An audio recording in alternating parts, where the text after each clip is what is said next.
मेरो औँला यसरी अडिनुको पछाडि अक्सिजनको हात छ। अक्सिजन नभए यो ब्रेक हुन्छ। यो यार्सा गुम्बा भन्दा पनि धेरै शक्ति दिने लहराको नाम सुङ हो। फिजिकल्ली कुनै देवता आएर त्यो खाने होइन। देवताले भावना खाने हो, भावना खाने हो। अब वडाध्यक्ष होस् कि राजा होस्, त्यसले विद्वानले भनेको मान्न। नेपाल सुनको कचौरा लिएर भिख माग्छ भन्छन् नि, हो त्यस्तै वेदहरू सुनका कचौरा हुन्। राज गर्ने योग्य भएको व्यक्ति राजा हो नि त। कहाँ राजा जन्मजात हो त नि? राजा चुन्ने काम जनताको हो, शासक चुन्ने काम जनताको भने तानाशाही व्यवस्थाको कहाँ यसले कल्पना गर्छ त? ल भन्नुहोस्। ऋग्वेदलाई समातेर हामीले लिङ्गभेदको कुरा गऱ्यौँ भने ऋग्वेदमाथि अन्याय हुन्छ। ऋग्वेदको जुन अन्तिम 4वटा मन्त्र हुन्, याभन्दा ठुलो साम्यवाद, याभन्दा ठुलो समाजवाद, याभन्दा ठुलो प्रजातन्त्र, याभन्दा ठुलो संविधान कुनै हुन्छ र? वेदमा सबभन्दा महत्त्वपूर्ण छन्द नै गायत्री महिला हुन् भनेपछि वेदले कसरी चाहिँ लिङ्गभेद गर्छ त नि? चाहिँ कसैको यसले विरोध गर्दैन, न यसले मुसलमानको विरोध गर्छ, न क्रिस्चियनको विरोध गर्छ। का मन मिलुन्, हृदय मिलुन्, बाणी मिलुन्, आकांक्षा मिलुन्। ल हेर्नुहोस्, यहाँभन्दा ठुलो समाजवाद, यहाँभन्दा ठुलो समुदायको कल्पना मलाई के लाग्छ कि संसारको कुनै पनि दर्शनले, कुनै पनि शास्त्रले गरेको छैन। वेदले त समुदायको कुरो गर्छ। यज्ञ भनेकै सामुदायिक वर्क हो, कलेक्टिभ वर्क हो, कम्युनिटी वर्क हो। वेदले धेरै देवता मान्दैन है। शतपथ ब्राह्मणले 33वटा देवता गनाएको छ। ऋग्वेद त संसारमा यो 1 नम्बरमै आउँछ है। संसारमा ऋग्वेदलाई तुलना गरिने कुनै पनि ग्रन्थ छैन। हाम्रा लेखिएका ग्रन्थभन्दा त्योभन्दा पूर्वको समाज बुझ्नका लागि, त्यति बेलाको भाषा बुझ्नलाई, त्यति बेलाको मनोविज्ञान बुझ्नलाई, त्यति बेलाका मान्छेका रहनसहन बुझ्नका लागि हामीले ऋग्वेद पढ्नु बाहेक अर्को उपाय भएन भनेर त यो जर्मन र ब्रिटिस विद्वानहरूले स्पष्ट रूपमा लेखेकै छन्। राजालाई प्रजाले बनाउने हो, योग्य मान्छेलाई बनाउने हो। राजाको छोरो योग्य छ भने त्यसलाई बनाउने हो। विरासतको आधारमा बाध्यता छैन। यज्ञ भनेको सामुदायिक वर्क हो है, सोसल वर्क हो।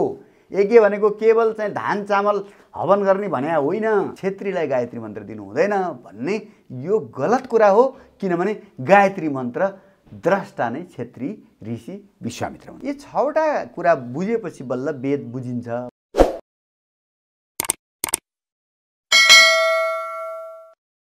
वास्तवमा पूर्वीय दर्शन के हो, धर्म कर्म के हो, ऋषिमुनिहरूको देवभूमि भनेर चिनिने नेपालमा हामीले आफ्नै चाहिँ देवभूमिले दिएका उपहारहरू, ती बिछट्टका चाहिँ उपहारहरू हामीले चिन्नै सकेनौँ। वेद छ हामीसँग, उपनिषद छ हामीसँग, गीता छ हामीसँग, तर हामी भौतारिरहेका छौँ। हामी अरूकै संस्कृति आयातित गर्न उद्यत भएका छौँ। तर हामीसँग भएका संस्कृति अरूहरूले लिएर त्योबाट धेरै फाइदा लिइसके। हामी जसरी चाहिँ त्यो कस्तुरीले आफ्नो बिडाको बास्ना कहाँबाट आयो भनेर भड्किरहन्छ र खोज्दै दौडिन्छ, आफ्नै बिडाको बास्ना उसलाई थाहा हुँदैन। त्यसै गरी हामीले आफूसँग भएका पवित्र ग्रन्थहरूको बारेमा थाहा पाउन सकेका छैनौँ र भौतारेर खोजिरहेका छौँ। यस्तै एउटा महत्त्वपूर्ण ग्रन्थ वेद, जुन वेदको बारेमा गत वर्ष हामीले निकै चर्चा गऱ्यौँ। वेदको चर्चा गऱ्यौँ, शुक्ल यजुर्वेदको चर्चा गऱ्यौँ, समग्र वेदको चर्चा गऱ्यौँ। त्यो अत्याधिक दर्शकहरूले मन पराइदिनु पनि भयो, धेरै ज्ञान प्राप्त भयो पनि भन्नुभयो। तर मैले कति जानेको थिएँ, कति सकेँ, किनभने प्राध्यापक डाक्टर कृष्णचन्द्र शर्मा अङ्ग्रेजी विषयमा विद्यावारिधि गर्नुभयो। अङ्ग्रेजी भन्दा बित्तिकै हामी पश्चिमा संस्कृतिबाट प्रभावित भन्छौँ, तर उहाँ त्यतिमै सीमित हुनु भएन। नेपाली साहित्य, कला र धर्म कर्ममा उहाँ त्यत्तिकै पोख्त हुनुभयो। अङ्ग्रेजी केन्द्रीय विभागका उहाँ पूर्व प्रमुख हुनुहुन्छ। त्यति मात्रै होइन, उहाँ चाहिँ त्रिवी अनुसन्धान केन्द्र सेरिटका निवर्तमान निर्देशक पनि हुनुहुन्छ, कार्यकारी निर्देशक। उहाँले थुप्रै विषयमा किताबहरू पनि लेख्नु भएको छ र अझ भन्ने भने वेदमा उहाँको अलि बढी चाहिँ दखलता देखिन्छ र उहाँले योभन्दा अगाडि हामीसँग धेरै वेदको बारेमा जानकारी गराउनु भएको छ। आज हामी उहाँसँग ऋग्वेदमा केन्द्रित भएर कुरा गर्दैछौँ। ऋग्वेद के हो, ऋग्वेदको परिभाषा के हो, संस्कृतमा ऋग्वेदलाई के भनिन्छ र ऋग्वेदभित्र भएका कुराहरू के छन् हामीले थाहा पाउनुपर्ने। थाहा पाउनका लागि डाक्टर कृष्णचन्द्र शर्माको आजको संवाद हामी तपाईँ सामु लिएर आउँदैछौँ। सबभन्दा पहिले म एभरेस्ट नेपालमा प्राध्यापक डाक्टर कृष्णचन्द्र शर्मालाई स्वागत गर्छु। डाक्टर साहब, तपाईँलाई एभरेस्ट नेपालमा हार्दिक स्वागत छ। हजुर, धन्यवाद छ। गत वर्ष वेदको समग्र वेदको चिरफार गर्यो डाक्टर साहब। अब मलाई त धेरै थाहा पनि थिएन, थाहा नभएको कुरो डाक्टर साहबसँग धेरै जान्ने मौका पनि पाइयो। त्यसपछि शुक्ल यजुर्वेदको बारेमा पनि डाक्टर साहबले भन्नुभयो, अयोध्या र रामको ठोरीको बारेमा पनि चर्चा गर्यो। तर यसपालि म डाक्टर साहबसँग ऋग्वेदमा केन्द्रित भएर कुरा गर्दैछु। फेरि समय मिलेको खण्डमा अर्को बसाइमा पनि हामी फेरि छलफल गर्नेछौँ डाक्टर साहब। सबभन्दा पहिला म ऋग्वेदमा केन्द्रित भएर डाक्टर साहबसँग आजको कुराकानी अगाडि बढाउँछु। डाक्टर साहब, जस्तो संस्कृतमा प्रत्येक नामको अर्थ हुन्छ भनिन्छ डाक्टर साहब, ऋग्वेद पनि संस्कृतको अत्यन्तै प्रचलित शास्त्रको रूपमा लिइन्छ। खासमा ऋग्वेदको अर्थ चाहिँ के हो डाक्टर साहब? मैले यहाँबाट सुरु गरेँ। उमेशजी, हजुर धन्यवाद छ। तपाईँले यो खास गरिकन शास्त्रलाई समाजको अगाडि ल्याउनु पनि एउटा चाहिँ दायित्व हो, नागरिकको दायित्व हो, सचेत नागरिकको दायित्व हो। र खास गरेर संस्कृतिको आधार शास्त्र हुन्। शास्त्र राम्ररी बुझियो भने संस्कृति बुझिन्छ। र हामीले शास्त्र नबुझेकै कारणले हाम्रो संस्कृति अप्ठ्यारोमा परेको छ, हैन? त्यस सन्दर्भमा संसारकै सबभन्दा पुरानो ग्रन्थ, सबभन्दा प्राचीन ग्रन्थ ऋग्वेद हो र अरू वेदहरूमा पनि यो जेठ हो। त्यसो भएको हुनाले अब ऋग्वेद, यजुर्वेद, सामवेद र अथर्ववेद 4 वेदहरूमध्ये सबभन्दा यसलाई जेठ हो, सबभन्दा प्राचीन वेद भनिन्छ। र यहाँले बहुत उचित प्रश्न गर्नुभयो। संस्कृतमा प्रत्येक शब्दको विशेष अर्थ हुन्छ, नामको विशेष अर्थ हुन्छ। जुन हामी नाम राख्छौँ बालबालिकालाई, छोराछोरीलाई, त्यो नामको पनि अर्थ हुन्छ, है हो। त्यसो भएको हुनाले वेदको सामान्य अर्थ ज्ञान हो। हजुर, विद भन्ने संस्कृत धातुबाट वेद भन्ने शब्द बन्छ, है। ज्ञान भन्ने अर्थ भयो। ऋग भनेको के हो भन्दाखेरि छन्दमा लेखिएको स्तुति, है। ऋग भनेको चाहिँ त्यस्ता मन्त्रहरू जुन मन्त्रहरू निश्चित छन्दमा लेखिएका छन् र छन्दको निर्माण अक्षर गनेर, चरण गनेर त्यसको निर्माण हुन्छ। त्यसो भएको हुनाले ऋग्वेदका मन्त्र भनेका छन्दमा लेखिएका, जसमा अक्षरहरू पनि गन्न सकिन्छ, चरणहरू पनि गन्न सकिन्छ र जो चाहिँ विभिन्न देवताहरूको स्तुति, तिनीहरूका वर्णन, तिनीहरूका क्रियाकलापमा आधारित छन्। र त्यसो भएको हुनाले ऋग्वेदको अर्थ मन्त्रहरूको सङ्कलन, त्यस्ता मन्त्रहरू जो छन्दमा लेखिएका छन्। जस्तै देवताको चाहिँ हजुर वर्णन गर्छ, वर्णन स्तुति छ भने यजु भनेको यज्ञ, यज्ञका बारेका मन्त्र यजुर्वेद। गायन सम्बन्धी जति म्युजिक संसारमा छ, शास्त्रीय गायनको आधारका रूपमा, षट स्वरका रूपमा गाइएको वेद सामवेद। साम भनेको सङ्गीत, साम भनेको स्वर, सारे गम पद निसा त्यही सामवेदका स्वरबाट निक्लेको पहिलो पहिलो शब्द हो।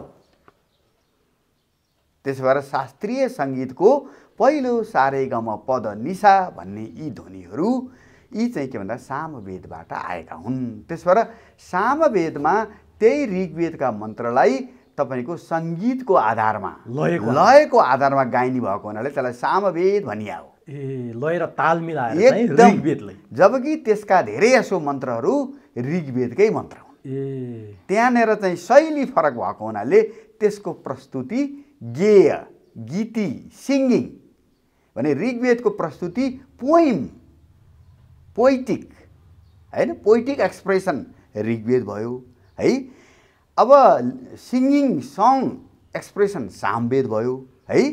र अब कविता पनि नभएको, गीत पनि नभएको, दुइटै मिसमास गरेको, धेरै गद्य भएको यजु, है। यी तीनवटै चाहिँ शैलीहरू प्रयोग भएको अथर्ववेद, है। अथर्वमा अथर्वा नाम गरेका ऋषिले त्यो चाहिँ ती मन्त्रहरू चाहिँ देखेको हुनाले त्यो वेदको नाम ऋषिका नामबाट भएको हो, अथर्व। भनेपछि 4वटा वेदको यसरी चाहिँ कनेक्सन छ। हजुर, सर अथर्व वेदमा चाहिँ खास गरिकन सबभन्दा पछिल्लो मानिन्छ। त्यसमा औषधि सम्बन्धी, जडीबुटी सम्बन्धी जो आयुर्वेद एकदम त्यसको उपवेद आयुर्वेद हो है। हजुर। त्यसो भएको हुनाले अथर्ववेदमा खास गरिकन समाज सम्बन्धी, समाजमा हुने चाहिँ कल्याण अकल्याण, समाजमा हुने पावर पोलिटिक्स है, यो धरतीको बारेको विश्लेषण है, र यसमा चाहिँ हुने सामाजिक कुराहरू, के काम गर्दा मान्छेको जीवनमा कल्याण हुन्छ, शान्तिका कुराहरू, के गर्दा शक्ति चाहिँ प्राप्त गर्न सकिन्छ हैन, ती विभिन्न खालका चाहिँ शक्ति सम्बन्धी मन्त्रहरू हैन, अब तपाईँको चाहिँ औषधि सम्बन्धी मन्त्रहरू, जडीबुटी सम्बन्धी मन्त्रहरू अथर्ववेदमा रहेका छन्। र यसरी यी 4 वेदका नामका अर्थ छन्। त्यसो भएको हुनाले ऋग्वेद भन्ने बित्तिकै सबभन्दा जेठो र छन्दमा भएको, निश्चित छन्दमा भएको, निश्चित छन्दमा लेखिएका मन्त्रहरू रहेको चाहिँ हो। र यसका मन्त्रलाई ऋचा भनिन्छ। त्यसो ऋचाको सङ्कलन पनि ऋग्वेद भयो। अब नि डाक्टर साहब, यी 4वटा वेदको बारेमा सबैभन्दा कान्छो वेद अथर्ववेद र सबैभन्दा जेठो वेद ऋग्वेद त भन्नुभयो डाक्टर साहब। त्यो किन भन्ने कुरा पनि डाक्टर साहबले जानकारी गराइसक्नुभयो। अब 4 वेदमा सबैभन्दा महत्त्वपूर्ण हुन्छ नि डाक्टर साहब, हजुर, महत्त्वपूर्ण वेद चाहिँ हामी कुनलाई मान्न सक्छौँ? जस्तो जेठो ऋग भयो, कान्छो अथर्व भयो भने महत्त्वपूर्ण वेद चाहिँ कुन हो कि सबै बराबर हुन्? वेद सबै महत्त्वपूर्ण छन् है, तर अब के छ भने सबै वेदको पनि आधार वेद ऋग्वेद हो है। ऋग्वेदमै भनिएका विषयवस्तुहरूको विस्तृतीकरण अरू वेदमा भएको छ है। ऋग्वेदकै मन्त्रमा सङ्गीत दिएर सामवेद बन्यो है। ऋग्वेदमै पृथ्वीका बारेमा अलिकति कुरा छ, त्यसैलाई विस्तृत गरेर अथर्ववेदमा आयो। ऋग्वेदमै अलिअलि जडीबुटीका कुरा पनि छन् है, पशुपक्षीका कुरा पनि छन्, त्यसैको विस्तृत रूपमा अथर्ववेद आयो हैन। र यजुर्वेदले जुन यज्ञको विस्तृत रूपमा चर्चा गरेको छ, हामीले हाम्रो चाहिँ अघिल्लो चाहिँ संवादमा हैन, कसरी यज्ञकै बारेमा अब चाहिँ यजुर्वेद केन्द्रित छ। यजु भनेको यज्ञ हो, यजुबाट यजमान बन्छ, यज्ञ बन्छ हैन। यी सबै शब्द यजु शब्दबाट आएका हुन् भनेको थिएँ। त्यसो भएर पहिलो कुरो त आकारको हिसाबले पनि सबभन्दा ठुलो ऋग्वेद हो। 10,552 यसमा मन्त्रहरू अथवा ऋग्वेदका मन्त्रलाई ऋचा भनिन्छ हैन। त्यहाँबाट ऋग भन्ने शब्द पनि जोडियो नि। यी ऋचाहरू 10,552 ऋचा यसमा छन् भने तपाईँको सामवेदमा 1875 तपाईँको चाहिँ मन्त्र मात्रै छन् भने अब तपाईँको चाहिँ अथर्ववेदमा 5,987 मन्त्र रहेका छन् भने शुक्ल यजुर्वेद र कृष्ण यजुर्वेद गरेर जोडेर दुईटाको जोड्दाखेरि 7,132 मन्त्र रहेका छन्। र समग्रमा यसरी हेर्दा 25,546 समग्र चाहिँ वेदमा मन्त्रहरू 25,546 छन्। तर यसमा प्रत्येक मन्त्रमा ओमकार लगाइन्छ सुरुमा र अन्तिममा। त्यसो गर्दा एउटा मन्त्र 3टा मन्त्र बन्छ है। 25,000 को 75,000 भइहाल्छ हेर्नुहोस् है ऋग्वेदमा। सबै वेदमा, सबै टोटल वेदमा चाहिँ गर्दा 25,546 मन्त्र भए, ऋग्वेदमा 10,552 मन्त्र। त्यसो भएर अरू वेदका तुलनामा यसको आकार पनि ठुलो छ। त्यसकारण आकार ठुलो भयो, सबैभन्दा पुरानो भयो, सबैको आधार बेस ऋग्वेद भावनाले यो सबैभन्दा महत्त्वपूर्ण मान्न सकिन्छ। एकदमै एकदमै यसलाई ऋग्वेदमा रहेका विषयवस्तुहरूको नै धेरै पछिका ग्रन्थहरूमा विस्तारीकरण भएको हो। तिनै कुरालाई जस्तै हामी जुन दर्शन भनेर भन्छौँ, हिन्दू दर्शन भनेर भन्छौँ, हिन्दू दर्शनका कुरा ऋग्वेदमा यत्र तत्र पाइन्छ है। त्यही कुरालाई तपाईँ लिएर अब जस्तै हजुरलाई मैले भन्छु पहिलो मण्डलको 146 सूक्तमा 146 को 20औं मन्त्रमा त्यहाँ चाहिँ 2टा चराको कुरो आउँछ। के छ डाक्टर? द्वा सुपर्ण सयुजा सखाया भनेको छ। 2टा चरा छन्, रुखमा बसेका छन्, उस्तै छन्, मित्र हुन् है।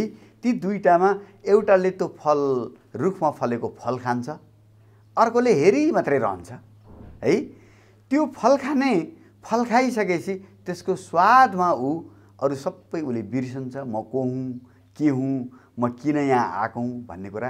त्यो अर्को चराले जसले त्यो फल खाएको छैन, जो तपाईँको निर्लिप्त रूपमा बसेको छ, त्यसले पछि त्यो चरालाई दुखी भएको देखिसकेपछि उसले सम्झाउँछ, ए तिमी त म जस्तै हो नि, तिमी कहाँ यस्तो दुखी हुने चरा हो र भनिसकेपछि अब यही प्रसङ्गलाई लिएर हेर्नुहोस् है। कयौँ उपनिषदमा तपाईँले यही चराको प्रसङ्गलाई लिएर, त्यो चरा जसले चाहिँ फल खायो त्यो जीवात्मा हामी भयौँ। हामी संसारमा चाहिँ हामीले अब चाहिँ के भन्दाखेरि संसारका सुखहरू भोग गरिसकेपछि हामीले म आत्मा हुँ, म त अजर अमर हुँ, म चेतन हुँ भन्ने त मैले बिर्सेँ नि त। हो, त्यो दुईटा चराका माध्यमले हेर्नुहोस्, ऋग्वेदको प्रथम फल खाने त हामी भयौँ, त्यो फल नखाने चरा चाहिँ को भयो? चेतना आत्मा। ऊ कहीँ फसेन नि, केही खाएन। हो, भोगमा परेपछि तपाईँ फस्नुभयो, तपाईँ बिर्सिनुभयो, लोभ मोह ईर्ष्या है। अब ऋग्वेदको त्यो चाहिँ प्रथम मण्डलको 146 सूक्तको 20औं मन्त्रले दिएका कुरालाई लिएर कयौँ उपनिषद बनेला हेर्नुहोस् भनी।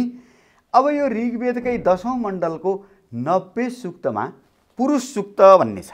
हो, यही विषय नि डाक्टर साहब। यो पुरुष सूक्तको कुरा गर्दाखेरि एकजना मसँग फेसबुकमा जोडिनु भएको छ, भौगोलिक हिसाबले पनि हामी सँगसँगै छौँ। हुन त उहाँ इन्जिनियर हो, प्राविधिक हो, तर वेदमा अलि बढी चासो राख्नुहुँदो रहेछ। र म डाक्टर साहबसँग अन्तर्वार्ता लिन जाँदैछु भनेपछि उहाँले केही जिज्ञासाहरू पनि म मार्फत हजुरसम्म पठाउनु भएको छ। उहाँको नाम युवराज पोखरेल शर्मा, आविष्कार कला भनेर पनि चिन्नुहुन्छ। उहाँ अलिकति चाहिँ पूर्वीय दर्शनमा रुचि राख्नुहुन्छ। उहाँले के भन्नुभयो भने यही पुरुषको कुरामा वेदको अब कति भन्नुभयो अरे डाक्टर साहब, त्यो कति मण्डल रे हजुरले भन्नुभएको? 10औं मण्डलको 90। एकपटक म हेरेँ है डाक्टर साहब, उहाँले लेख्नु भएको के छ भन्नुहुन्छ भने, जस्तो यो उहाँले चाहिँ 8औं मण्डलको 18 सुक्तको उमा चाहिँ उहाँले के लेख्नु भएको छ भन्नुहुन्छ भने, जस्तै छोरा नातिको आयुको बारेमा त्यहाँ उल्लेख गरिएको छ। ऋग्वेदले कि लिङ्गीय विभेद गर्छ कि क्या हो, छोरीहरूको बारेमा उल्लेख भएन भनेर यी पुरुष डाक्टर साहबले ल्याउँदा मैले ठ्याक्कै त्यो सोधिहालेँ, के हो डाक्टर साहब त्यो खास? होइन, वेदमा पुरुष शब्दको अर्थ फरक हो है।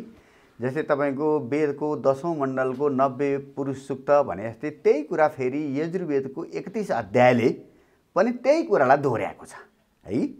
त्यो पुरुष मेद भनेको छ, त्यहाँ पुरुष भनेको चाहिँ चेतना भने हो है। पुरा भन्ने शब्दबाट त्यो आएको हो र यही पुरुष भन्ने शब्दलाई योग सूत्रमा पनि पुरुष शब्द नै प्रयोग भएको छ। साङ्ख्यले पनि अब दर्शनको व्याख्या गर्दा पुरुष र प्रकृति भन्ने शब्द नै प्रयोग गरेको छ।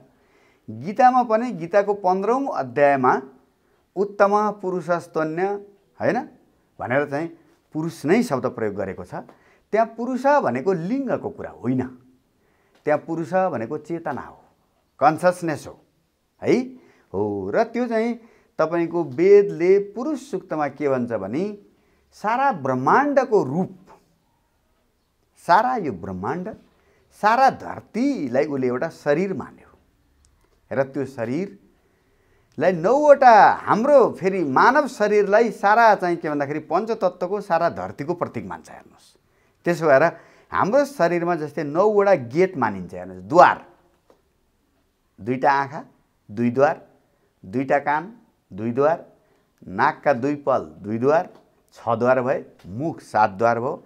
हाम्रो जननेन्द्रिय है, अब हाम्रो चाहिँ के भन्दाखेरि र हाम्रो चाहिँ दिशा पिसाब गर्ने 2 ठाउँ, 9वटा यी द्वारहरू भए। यो 9वटा द्वार भएको यो हाम्रो शरीर सहर मानियो शास्त्रमा। त्यो शरीरभित्र शरीरलाई चलाउने चेतना पुरुष हो। त्यसै गरी पञ्चतत्त्वबाट निर्मित यो ब्रह्माण्ड एउटा सहर हो। यो ब्रह्माण्ड रूपी सहरलाई चलाउने चेतना त्यो पुरुष हो भने हुनाले यसको लिङ्गसित यो चाहिँ जेन्डरसित कुनै सम्बन्ध। तर उहाँले त्यहाँ भनेअनुसार र त्यो 8औं मण्डलको 18औं सूक्तमा भएको अनुसार नि डाक्टर साहब, जस्तो उहाँले छोरा नातिलाई बाँच्नका लागि आयु देऊ भनेको छ, तर छोरीहरूको बारेमा काहीँ पनि कुरा गरेको छैन भनेपछि यो त अर्को मण्डलको कुरा होइन। त्यस्तो छैन, म समग्र मण्डलहरूलाई म जोड्छु अहिले होइन। जस्तै 1 देखि 10 मण्डलको विषयगत सम्बन्ध के छ भन्ने कुरा नै म जोड्छु भनेपछि यो त्यसो होइन, पटक्कै होइन। र वेदका धेरै ऋषिहरू, धेरै देवताहरू महिला नै छन्। वेदमा सबभन्दा महत्त्वपूर्ण छन्द नै गायत्री महिला हुन् भनेपछि वेदले कसरी चाहिँ लिङ्गभेद गर्छ त नि? लिङ्गभेद, जातिभेद र रङ्गभेद केही पनि छैन। जातिभेदको बारेमा त गत वर्ष नै डाक्टर साहबले मैले कुरा गरिसकेँ। जाति छँदै छैन वेदमा, छैन। वर्ण मात्रै हो। वर्ण परिवर्त्य हो। वर्ण चाहिँ क्षमताले आर्जन गर्ने हो है। त्यसो भएको हुनाले वेदमा सबभन्दा महत्त्वपूर्ण छन्द गायत्री छन्द। गायत्री भनेकै देवी। ल भन्नुहोस्, गायत्री हामी जप्छौँ त्यो त देवी हो नि भने त्यो तपाईँले वेदले सबभन्दा सम्मान गरेकै सरस्वती, सम्मान गरेकै गायत्री, छन्दमा सबभन्दा बढी सम्मान गरेको गायत्री छन्द होइन। देवी देवतामा अत्यन्त विद्याको प्रतिनिधित्व, ल भन्नुहोस् ज्ञानको प्रतिनिधित्व गर्ने त महिला नै हुन् नि त, सरस्वती हुन् नि। ऋग्वेदमा त धेरै सरस्वतीको चर्चा छ नि। त्यस भएर ऋग्वेदलाई समातेर हामीले लिङ्गभेदको कुरा गऱ्यौँ भने ऋग्वेदमाथि अन्याय हुन्छ। अब डाक्टर साहब यति भनेपछि सायद भ्रममा पर्नु भएकाहरूले बुझिहाल्नुहुन्छ। अब नि त्यसो भने यति कुरा गरिसकेपछि नि ऋग्वेदको सार चाहिँ के हो डाक्टर साहब? अब म यहाँलाई यस विषयमा अलिकति भन्छु। ऋग्वेदमा अब जस्तै ऋग्वेदको संरचना का 10वटा अलग अलग भागलाई त्यहाँ चाहिँ के भन्दा मण्डल भनिएको छ होइन। 10 भाग भनौँ, 10 मण्डल छ र प्रत्येक मण्डलमा मन्त्रहरूको समूह छ, त्यसलाई सूक्त भनिएको छ र समग्र रूपमा 1028 त्यहाँ सूक्तहरू छन्। ती मन्त्रहरूको समूह हो है। त्यसो भएर 4 वेदमा संरचनागत हिसाबले पनि यो सबभन्दा ठुलो आकारको, सबभन्दा धेरै मन्त्र भएको होइन, 10,552 मन्त्र भएको यो वेद हो। यो देवताहरूको स्तुति होइन, देवताहरूको वर्णन, उनीहरूको क्रियाकलापमा यो आधारित छ। अब हामीले कुनै पनि वेद बुझ्नका लागि, खास गरी ऋग्वेद बुझ्नका लागि 3टा कुरा सँगै बुझ्नुपर्छ। ऋग्वेदको प्रत्येक मन्त्रमा ऋषि हुन्छ है, देवता हुन्छ र छन्द हुन्छ। हेर्नुहोस् है, प्रत्येक चाहिँ मन्त्र कुनै छन्दमा लेखिएको छ। त्यो अनुष्टुप छन्द हो कि गायत्री छन्द हो कि होइन, जगती छन्द हो कि त्रिष्टुप छन्द हो कि है, विभिन्न उष्णिक छन्द हो कि विभिन्न छन्दहरू छन्। त्यसरी प्रत्येक मन्त्रको निश्चित देवता है, ती निश्चित देवता छन्, देवतासित सम्बन्धित छ र त्यसको अर्थ बुझ्नका लागि त्यो देवता बुझ्नुपर्ने हुन्छ। त्यसपछि ऋषि छन्, ती ऋषिका पनि आफ्ना स्वभाव छन् है, र त्यसपछि छन्द छन्। यसरी यी 3वटा कुरा वेदको प्रत्येक मन्त्रमा जोडिएको छ। अब वेदका यी 10 भागमा हेर्नुहोस् है, म हजुरलाई भन्छु यो 10 भागमा 10 कुरालाई प्राथमिकता दिएको छ है। त्यसरी हामीले बुझ्यौँ भने हामीलाई सजिलो पर्ला। अब यो 10 भागमा पहिलो कुरो त के छ भने दोस्रो मण्डलदेखि लिएर 8औँ मण्डलसम्म एउटा एउटा ऋषिले समग्र मन्त्र देखेका छन्। वेदलाई लेखेको भनिँदैन है, देखेको भनिन्छ है। मन्त्र द्रष्टा र भनेको छ ऋषिलाई, लेखक भनेको छैन है। र त्यसमा हेर्नुहोस्, दोस्रो मण्डलका ऋषि गृत्समत हुन्, गृत्समत ऋषि हुन् भने तेस्रो मण्डलका ऋषि विश्वामित्र हुन्। विश्वामित्रकै यही मण्डलमा गायत्री मन्त्र आउँछ। विश्वामित्र आफू भन्ने हुन् क्षेत्री हुन्। अब गायत्री मन्त्रको चाहिँ के भन्दाखेरि द्रष्टा ऋषिको भए त विश्वामित्र क्षेत्री भए नि। काठमाडौँमा मैले सुनेको क्षेत्रीलाई चाहिँ गायत्री मन्त्र दिनु हुँदैन, यो ब्राह्मण मन्त्र हो भनेर यहाँ चाहिँ पुरोहितहरूले क्षेत्रीलाई चाहिँ के भन्दाखेरि गायत्री मन्त्र नदिएको भन्ने सुने। जबकि क्षेत्रीकै मन्त्र म उहाँहरूलाई यो स्पष्ट पार्न चाहन्छु, यो मन्त्र चाहिँ के भन्दा द्रष्टा ऋषि नै विश्वामित्र हुन्। विश्वामित्रलाई राजर्षि भनिन्छ। राजर्षि भन्नुको कारण के हो भने उनी शास्त्रका साथसाथै शस्त्रमा रुचि राख्छन्, उनी हतियारमा रुचि राख्छन्, उनी हतियार कलामा रुचि राख्छन्। त्यसबाट रामायणमा रामचन्द्रलाई हतियार सिकाएको त विश्वामित्रले हो नि। वशिष्ठ शास्त्रमा बढी रुचि राख्ने भएको हुनाले ती ब्रह्मर्षि भए। उनी शस्त्रमा हतियारमा त्यति रुचि राख्दैनन्, उनी पठन पाठन अनुसन्धानमा बढी रुचि राख्छन्। त्यसबाट उनी ब्रह्मर्षि भए। ज्ञानमा बढी रुचि राख्ने ब्राह्मण ब्रह्मर्षि, शस्त्रमा, युद्धमा, शस्त्रकलामा, लडाइँ भिडाइमा बढी रुचि राख्ने है, त्यो क्षत्रिय भयो र त्यो राजर्षि भयो। त्यसबाट विश्वामित्र तेस्रो मण्डलका ऋग्वेदका द्रष्टा हुन् र यिनैले गायत्री मन्त्र यिनीहरूले देखेका हुन्। त्यसबाट क्षेत्रीलाई गायत्री मन्त्र दिनु हुँदैन भन्ने यो गलत कुरा हो, किनभने गायत्री मन्त्र द्रष्टा नै क्षेत्री ऋषि विश्वामित्र हुन्।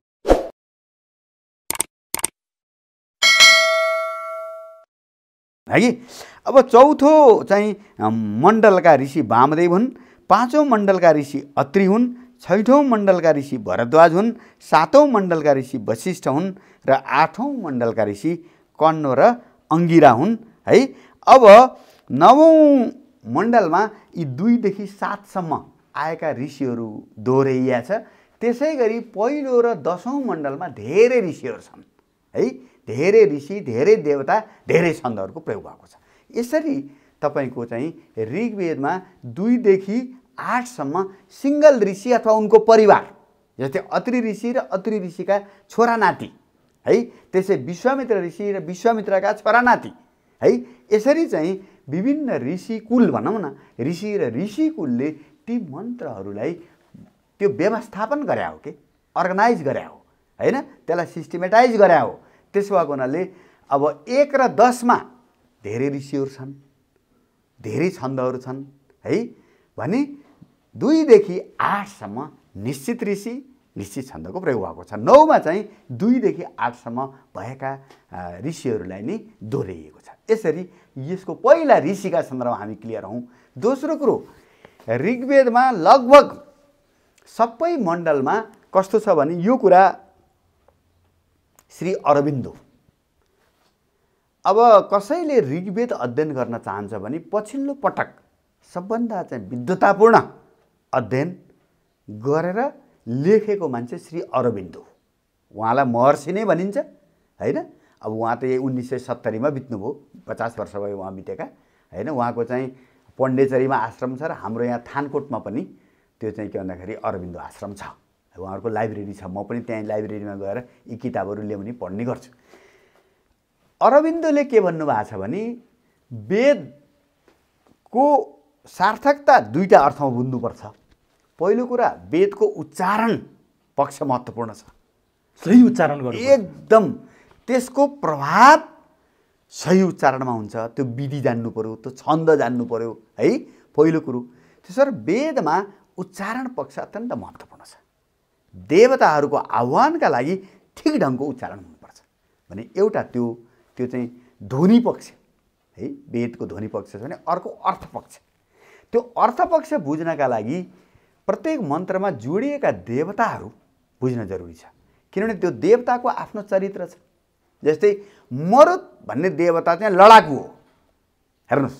रुद्र भनेको चाहिँ सेनापति हो भनेपछि मरुत र रुद्र आउने बित्तिकै अब सैनिक कुरा आउँछ, सेनाको कुरा आउँछ, युद्धको कुरो आउँछ, युद्ध कलाको कुरो आउँछ। अब ऋग्वेदमा जुन चाहिँ तपाईँको चाहिँ के भन्दाखेरि मण्डलमा रुद्र देवता आउँछन् भनेपछि अब हामीले के बुझ्नु पर्यो, अब यहाँ सेना सम्बन्धी चर्चा हुन्छ, हतियार सम्बन्धी चर्चा हुन्छ, लडाइँका तपाईँको चाहिँ के भन्दाखेरि ती कला सम्बन्धी चर्चा हुन्छ भन्ने बुझ्नु पर्यो। अब हेर्नुहोस्, देवताबाट ट्याक्कै त्यो चाहिँ प्रकृति जोडिन्छ है भने अरबिन्दोले के भन्नुभयो भने सबै वेदका मण्डलहरूमा सबै मन्त्र पहिला अग्निबाट सुरु हुन्छ। वेदले सबभन्दा बढी महत्त्व दिएको देवता अग्नि। के हामी सूर्यको प्रकाश नभई बाँच्न सक्छौँ? र वेदले 3टा अग्नि मान्छ। पृथ्वीमा बालिने आगो अग्नि स्वरूपै भयो।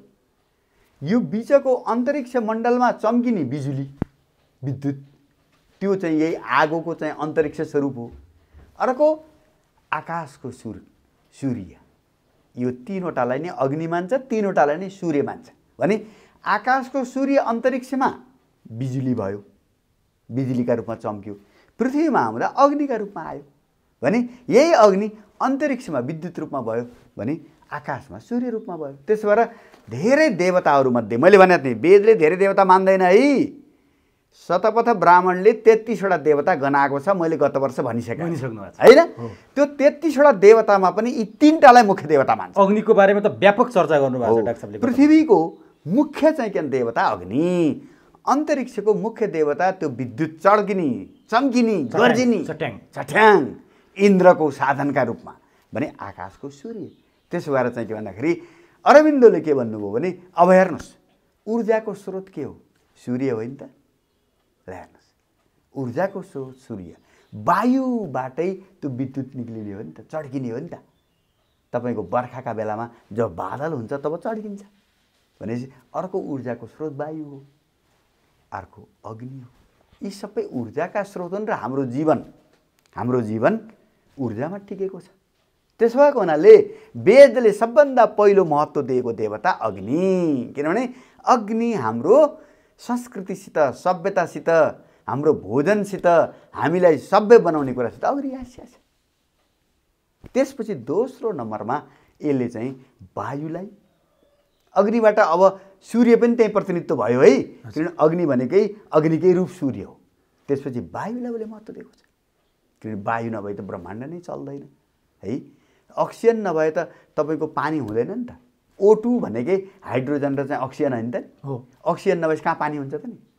तपाईँको शरीरको कम्पोजिसनमा अक्सिजन निकालिदिने बित्तिकै तपाईँ र म त 1 मिनटमा डिकम्पोज हुन्छौँ नि।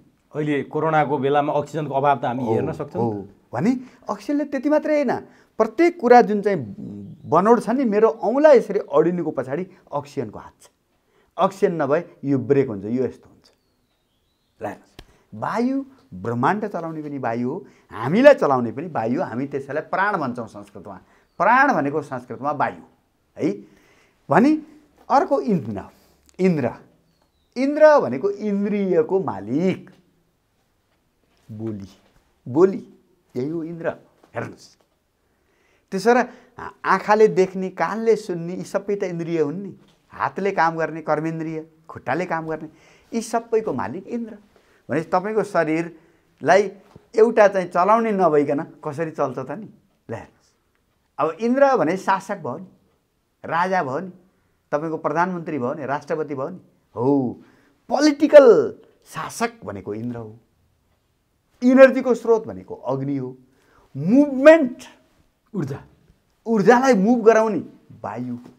ल हेर्नुहोस्, त्यसो भएर सम्पूर्ण ऋग्वेदका 10 मण्डलमा सुरु अग्निबाट हुन्छ, त्यसपछि वायु हुँदै इन्द्रमा जान्छ, त्यसपछि अरू विभिन्न देवताहरू, कहीँ सरस्वतीको वर्णन बढी होला, कहीँ अरू देवताका वर्णन बढी होला। यसरी मुख्य चाहिँ 3वटा देवता। अरविन्दोले भन्नु कि वेदको अर्थ बुझ्नका लागि अब वेदको संरचनामा कसरी ती मन्त्रहरू अर्गनाइज गरिएको छ, व्यवस्थित गरिएको छ भनेपछि बहुत बुद्धि पुर्याएर पहिलो ऊर्जा, गति, त्यसपछि अनुशासन। ल हेर्नुहोस्,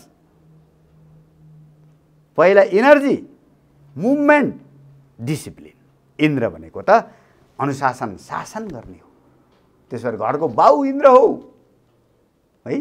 जब त्यसले पैदा गर्छ होइन, त्यो फेरि प्रजापति हुन्छ। सन्तान पैदा गर्नेलाई संस्कृतमा प्रजापति, पति भनेको त मालिक, प्रजा भनेको टु बिगेट, जन्माउनु।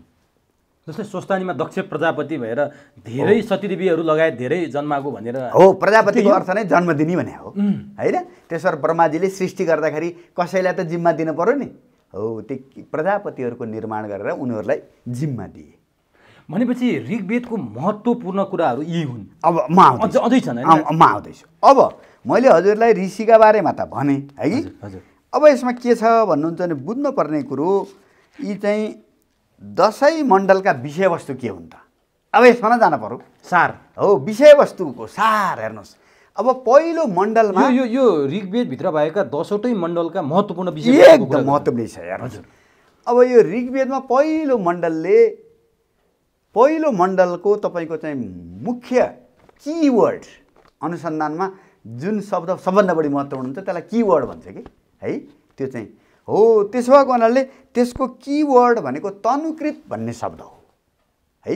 तनुकृत र ज्योतिषकृत यी दुईटा शब्द छन्।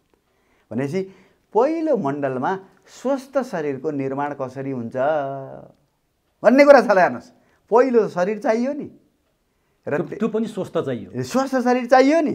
हो, त्यसो भएर चाहिँ स्वस्थ शरीर सम्बन्धी आवश्यक पर्ने ऊर्जा अग्नि है।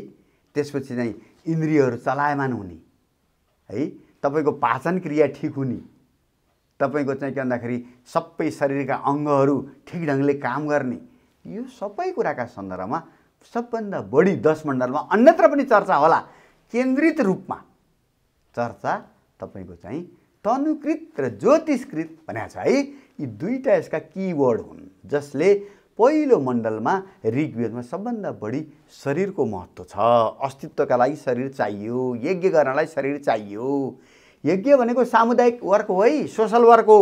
यज्ञ भनेको केवल चाहिँ धान चामल हवन गर्ने भने होइन। यज्ञ भनेको any act that is done in community in group, जहाँ समुदाय मिलेर कर्म गर्छ।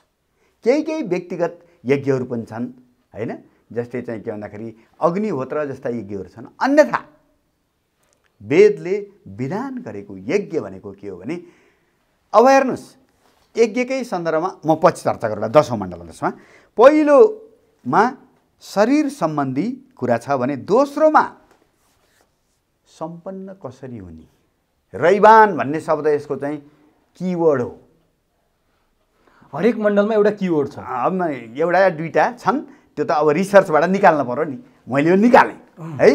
हो त्यसो भएर चाहिँ पहिलो मण्डलमा अरू धेरै कुराको चर्चा हुँदाहुँदै पनि केन्द्रित चर्चा मुख्य स्वास्थ्यका बारेमा, शरीरका बारेमा, स्वस्थताका बारेमा छ होइन, र त्यसमा ऊर्जा सञ्चालनका बारेमा छ भने दोस्रोमा गएर अब व्यक्तिले बाँच्नु पर्यो, परिवार चलाउनु पर्यो, स्रोत चाहियो नि त, आय स्रोत त हुनु हो, स्रोतका बारेमा छ।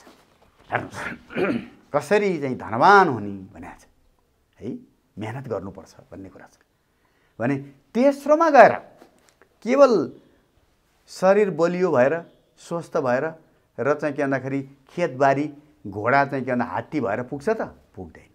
के चाहियो त? कवि, कलाकार, चित्रकार, चिन्तक चाहियो। अब हेर्नुहोस् तेस्रो मण्डलमा रैनाम भनेको छ उपभोक्ता। उपभोक्ता कस्तो हुनु पर्यो? मूर्ख उपभोक्ता होइन, विद्वान। कवि भनेकै चिन्तन गर्ने हो, कविको अर्थ चिन्तक हो है। त्यसो भएर अब हेर्नुहोस् तेस्रोमा गएर यसले के भन्यो भने राम्रो समाजमा स्वस्थ मान्छे चाहियो, स्रोतहरू चाहिए, त्यसका साथसाथ त्यहाँनिर चाहिँ के भन्दाखेरि कलाको विकास हुनु पर्यो, क्रिएसन हो, काव्यको विकास हुनु पर्यो होइन, कवि हुनु पर्यो, कलाकार हुनु पर्यो, सङ्गीतज्ञ हुनु पर्यो, चिन्तक हुनु पर्यो, पेन्टर हुनु पर्यो। ल हेर्नुहोस् हो, अब समाजमा यो यसमा चाहिँ सबभन्दा बढी चाहिँ अब कलाका विषयमा यो केन्द्रित छ भने चौथोमा गइसकेपछि उनीहरूले भने अब कला पनि भयो, स्रोत पनि भए, शरीर पनि भयो, अब मान्छे त मातिन्छ नि त। अब वरुण, यहाँ चाहिँ देवता वरुण छन्। वरुण भनेको पुलिसको इन्सपेक्टर हो। हेर्नुहोस् अब उसले नियन्त्रण गर्छ, नियम कानुन हो, नियन्त्रण, शरीरमा अनुशासन कायम गर्ने, समाजमा अनुशासन कायम गर्ने। हेर्नुहोस् अब हेर्नुहोस् वेदले स्वस्थ शरीर, स्रोतहरूको परिचालन, चिन्तन मनन, पढाइ लेखाइ, त्यसपछि अब अनुशासन है, अनुशासनका लागि ल्याइयो हामीले वरुण देवतालाई। अब एक खाले हिसाबले यो गृह मन्त्रालय भयो है, पुलिस डिपार्टमेन्ट भयो, अनुशासन विभाग भयो। हेर्नुहोस् भनेपछि पाँचौँमा गएर हेर्नुहोस् रुद्र, इन्द्र र मरुदगणको कुरा छ। अब मरुदगण भने मैले हजुरलाई भने ती सेना हुन् है। हो पाँचौँ मण्डलमा सेना सम्बन्धी, लडाइँ सम्बन्धी, सेना सम्बन्धी खास गरेर सैनिकको विशेषता, सेनाको व्यवस्थापन है, सेनाले गर्ने दायित्व है। अब बाह्य सुरक्षाको कुरो आयो नि, चौथो मण्डलले आन्तरिक डिसिप्लिनको कुरा गर्यो। अब यो चाहिँ के भन्दा बोर्डर डिसिप्लिन र सेक्युरिटी अफ द युनिटी, यसलाई शरीरमा कसरी यसलाई अप्लाई गर्न सकिन्छ? अब यो त यस्तो हो, बाह्यबाट रोग आउने कुराबाट हामीले रोक्नु पर्यो नि त। रोग भित्र पनि हुन्छन्, जस्तै अहिले सेनिटाइजर लगाएर बस्छौँ, मास्क लगाएर बस्छौँ होइन, हो। ल हेर्नुहोस् अब वेदले हेर्नुहोस् कसरी समग्रता छ, त्यसबाट ऋग्वेद कति महत्त्वपूर्ण छ भन्ने कुरा हेर्नुहोस्। सबै कुराको जरो त यहाँ न रहेछ। पुलिस व्यवस्थापन कसरी गर्ने भन्ने सन्दर्भमा त ऋग्वेदको चौथो मण्डल पढ्नु पर्यो नि त। कसरी वरुणले चाहिँ के भन्दाखेरि व्यवस्थापन गर्ने कुरो छ त्यहाँ, गृह मन्त्रालयलाई यो एकदमै जरुरी भनेपछि अब हाम्रो सैनिक चाहिँ के भन्दा मुख्यालयले यो पाँचौँ मण्डल चाहिँ जान्न पर्यो नि त। वैदिक व्यवस्था सेनाको के रहेछ, वैदिक व्यवस्थामा सेना सम्बन्धी खास गरेर चाहिँ के भन्दाखेरि अब शत्रुहरूसित हामी कसरी सामना गर्ने। हो एउटा राख्छ। अब यो कतिमा चाहिँ म ठ्याक्कै हेर्छु, मलाई आफूलाई पनि कण्ठ नभए होइन, वेदमा धेरै ठाउँमा छ होइन। जस्तो यो चाहिँ नि तपाईँको यो ऋग्वेदको जस्तै 8 मण्डलको 103 सुक्तको चाहिँ नि शत्रुको अन्न नाश गर्नेले शत्रुलाई जित्छ भनेर लेखेको रहेछ। अब जस्तै पृथ्वीनारायण शाहले यही ऋग्वेदको यही मण्डल अप्लाई गरेर काठमाडौँ जिते कि? जस्तो पटक पटक उनले काठमाडौँमा आक्रमण गरे, तर पछि यही कीर्तिपुर जहाँ कुरा गर्दैछौँ डाक्टर साहब र म, यहाँ सफल भए 1826 भन्छन् नि। पृथ्वीनारायण शाहले यो प्रयोग गरे, तर 52 सालमा भएको सशस्त्र द्वन्द्वमा माओवादीहरूले यो ऋग्वेद मान्दैनन् नि त धर्म कर्म, उनीहरूले यो प्रयोग गर्न सकेनन् र हारे।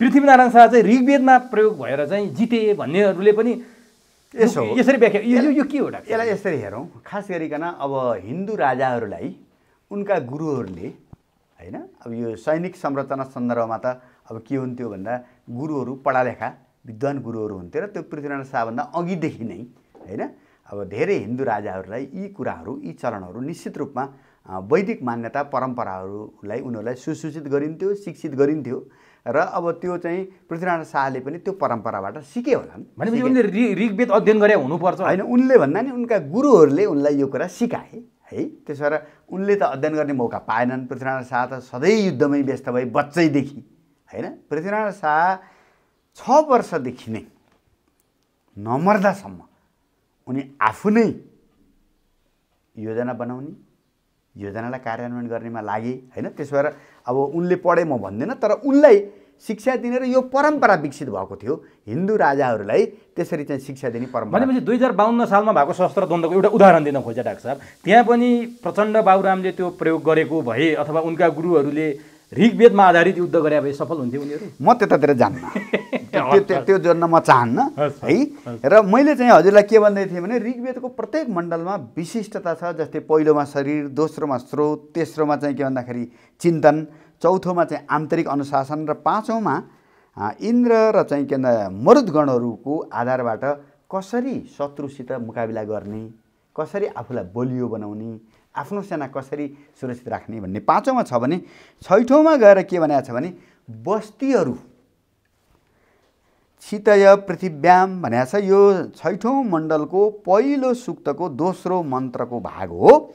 त्यसमा के भनेका छन् भने पृथ्वीमा ठाउँ ठाउँमा बस्ती बसाउनुपर्छ, क्षितय पृथिव्याम भनेको छ। हेर्नुहोस् है, ती बस्तीहरू आपसमा सहयोगी हुनुपर्छ र समृद्धिका लागि जबसम्म आपसमा सहयोग हुँदैन तबसम्म समृद्धि हुँदैन भनेर ऋग्वेदको छैठौँ मण्डलले चाहिँ तपाईँको चाहिँ अब यो अहिले सिभिल होम्सको जुन कन्सेप्ट छ नि होइन हो चाहिँ सुव्यवस्थित बस्तीको कुरा गरेको छ।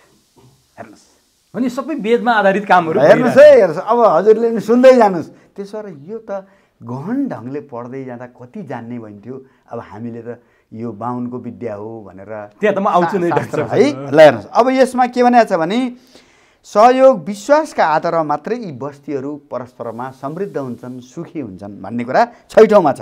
सातौँमा गएर के भनेको छ भन्नुहुन्छ भने हेर्नुहोस्, सातौँका ऋषि वशिष्ठ हुन्।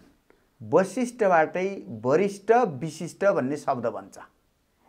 वशिष्ठ भनेकै के हो भन्दा ऋषिमध्ये पनि उनी बहुतै वरिष्ठ ऋषि हुन् र उनी ज्ञानी ऋषि हुन्। र उनले के भने जनताले राजा चुन्ने हो। ल हेर्नुहोस्, राजा राष्ट्राणाम सातौँ मण्डलको 29 सूक्तको दोस्रो मन्त्रमा राजा चाहिँ जनताले चुन्ने हो भनेको छ। कहाँ जन्मजात राजाको कुरा गर्छ त नि? त्यो राष्ट्रपतिको कुरा हो होइन। मलाई उति बेला चाहिँ यसो हुन्थ्यो नि त, उति बेला चाहिँ जस्तै हाम्रो गोर्खामा पनि त दौडेर राजा बनाइन्थ्यो लिगमा हो। ल हेर्नुहोस्, भनेपछि त सक्षम मान्छेलाई बनाउनु चलन थियो नि त। जस्तै हाम्रो तपाईँको चाहिँ अब विभिन्न कथाहरूमा आउँछ नि त, हात्तीले फुलमाला लगाइदियो नवराजलाई, स्वस्थानीमै छ। ल हेर्नुहोस्, भनेपछि अब यो ऋग्वेदको सातौँ मण्डलमा जहाँ वशिष्ठ ऋषि छन् उनले के भने राजा राष्ट्राणाम।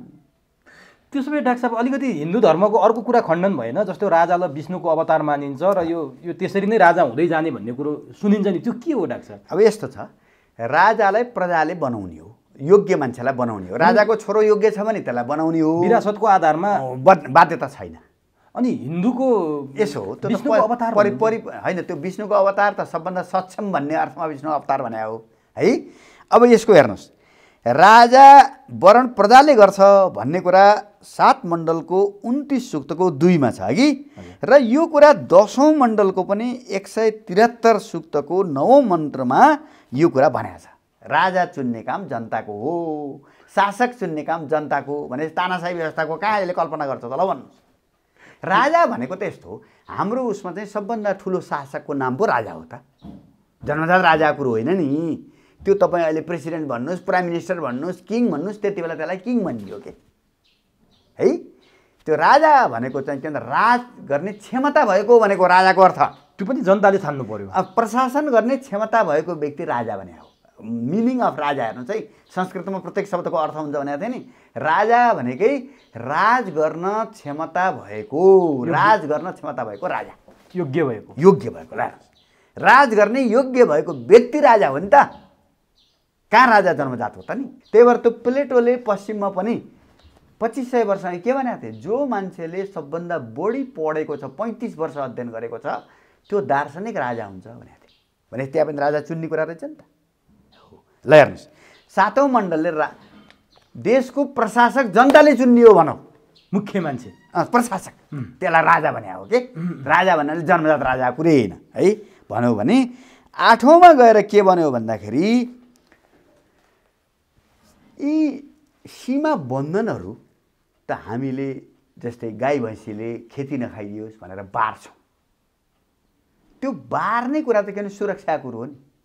त्यसो मान्छे त ग्लोबल मान्छे हो, अन्तर्राष्ट्रिय मान्छे हो। मान्छे त विश्व मानव हो। ल हेर्नुहोस्, 8औं मण्डलमा विश्व मानवको कुरा छ। भनेपछि कुनै सीमा हुँदैन भने हो। मतलब यी सीमाहरू त सुरक्षाका लागि भए, तर मान्छे चाहिँ के भन्दाखेरि संसारमा कहीँ पनि जान सक्छ, कहीँ पनि बस्ती बसाउन सक्छ। विश्वका मान्छेहरू एक हौँ भनेर हो।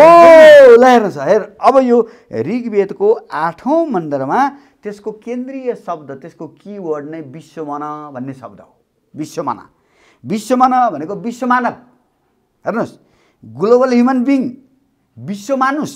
ल भन्नुहोस्, 8औं तपाईँको चाहिँ के भन्दाखेरि मण्डलको 45औं सूक्तको 42मा र 8औं मण्डलको 27 सूक्तको 4मा विश्व नागरिकको कुरा गरौँ नि त। संसार, यो धरती हामी सबैको हो। त्यसो भएर हामीले आफ्नो ठाउँ समृद्ध बनाउँदै हामी जहाँ गएर बस्ती बसाए पनि हुन्छ।